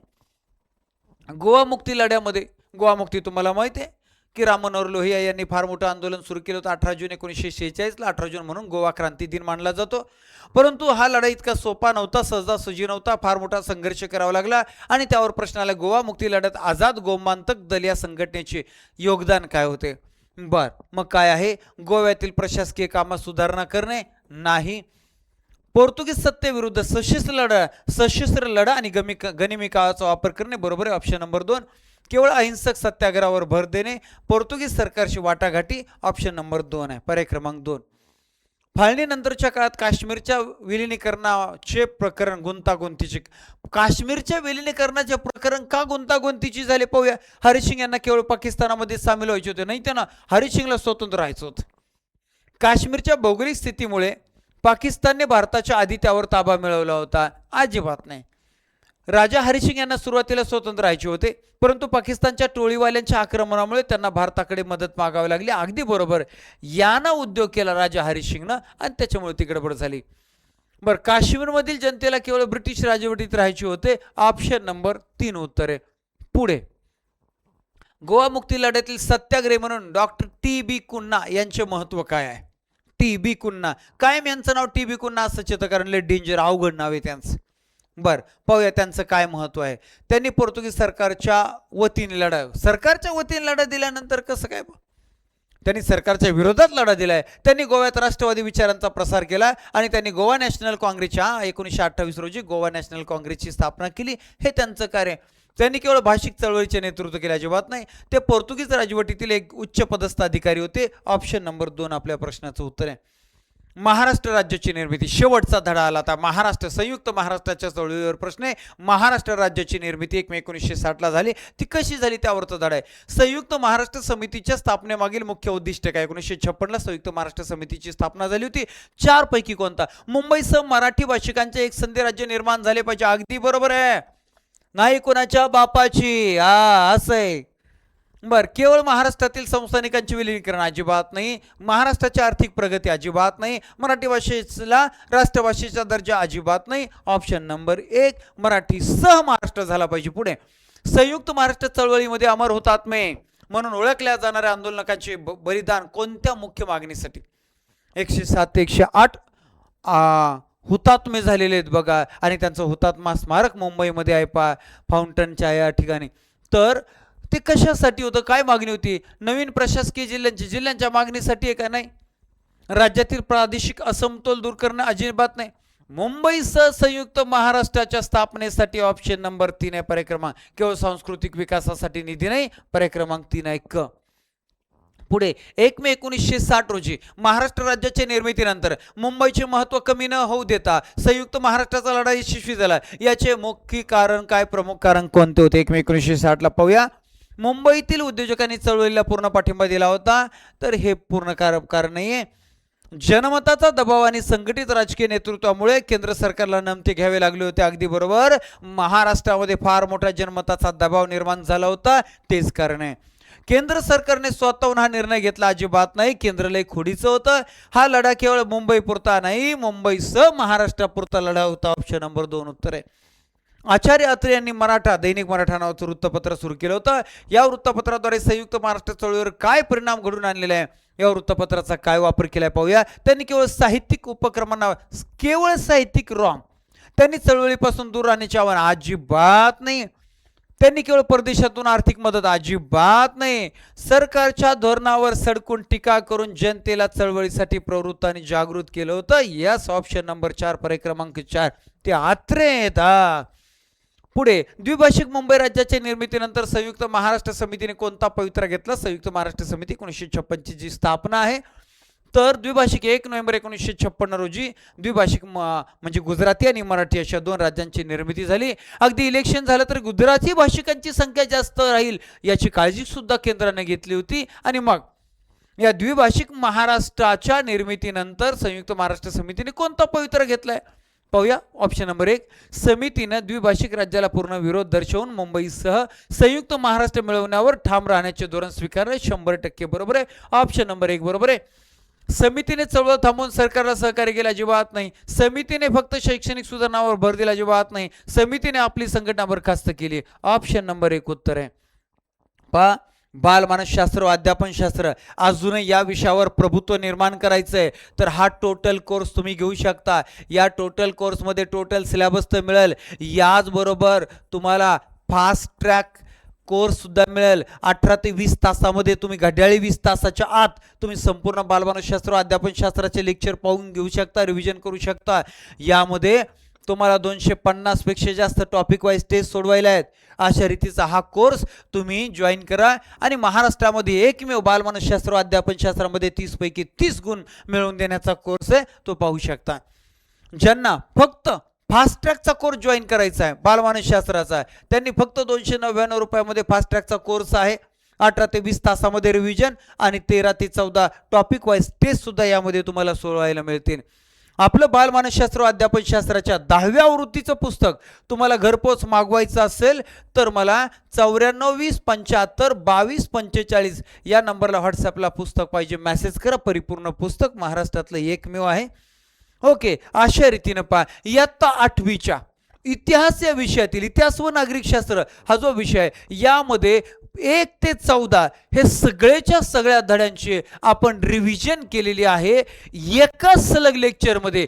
असे 8वी, त्याच्या अगोदर 7वी म्हणजे 4थी 5वी 6वी 7वी 8वी 9वी 10वी यांची एकदा आपण अशी सलग रिव्हिजन मारून, 9वी पर्यंत तो शालोच होतो आपण, पण एकदा रिव्हिजन करून एका लेक्चरमध्ये एक पुस्तक संपवूया. मग एकदा मोकळ्या मनानं चॅनलला सबस्क्राईब करा. सबस्क्राईब तुमच्यासाठी एवढं करतोय तर सबस्क्राईब तुम्ही प्रत्येकाने 100 वाढवा की. जरा आपल्या वेगवेगळ्या ग्रुपमध्ये सोशल मीडियाच्या ग्रुपमध्ये शेअर करा की. एवढ्या कष्टाला काय तुमचा प्रतिसाद पाहिजे का नाही. चॅनलला पहिलं सबस्क्राईब करा आणि सगळ्यांना सबस्क्राईब करायला सांगा, शेअर करा. आपल्या लेक्चरची या लेक्चरची लिंक होऊ द्या एकदा जोरदार सगळीकडे शेअर करा, सगळ्यांना पाहू द्या. अशा प्रकारचा धुमाकूळ फक्त आणि फक्त शेळके मास्टरमाइंड अकॅडमीच्या व्यासपीठावर शेळके सरच्याच माध्यमातून होऊ शकतो. चला, एकदा लेक्चरला लाईक करा. आजच्या या लेक्चरमध्ये इथंच थांबूया. धन्यवाद. Thank you very much. जय हिंद.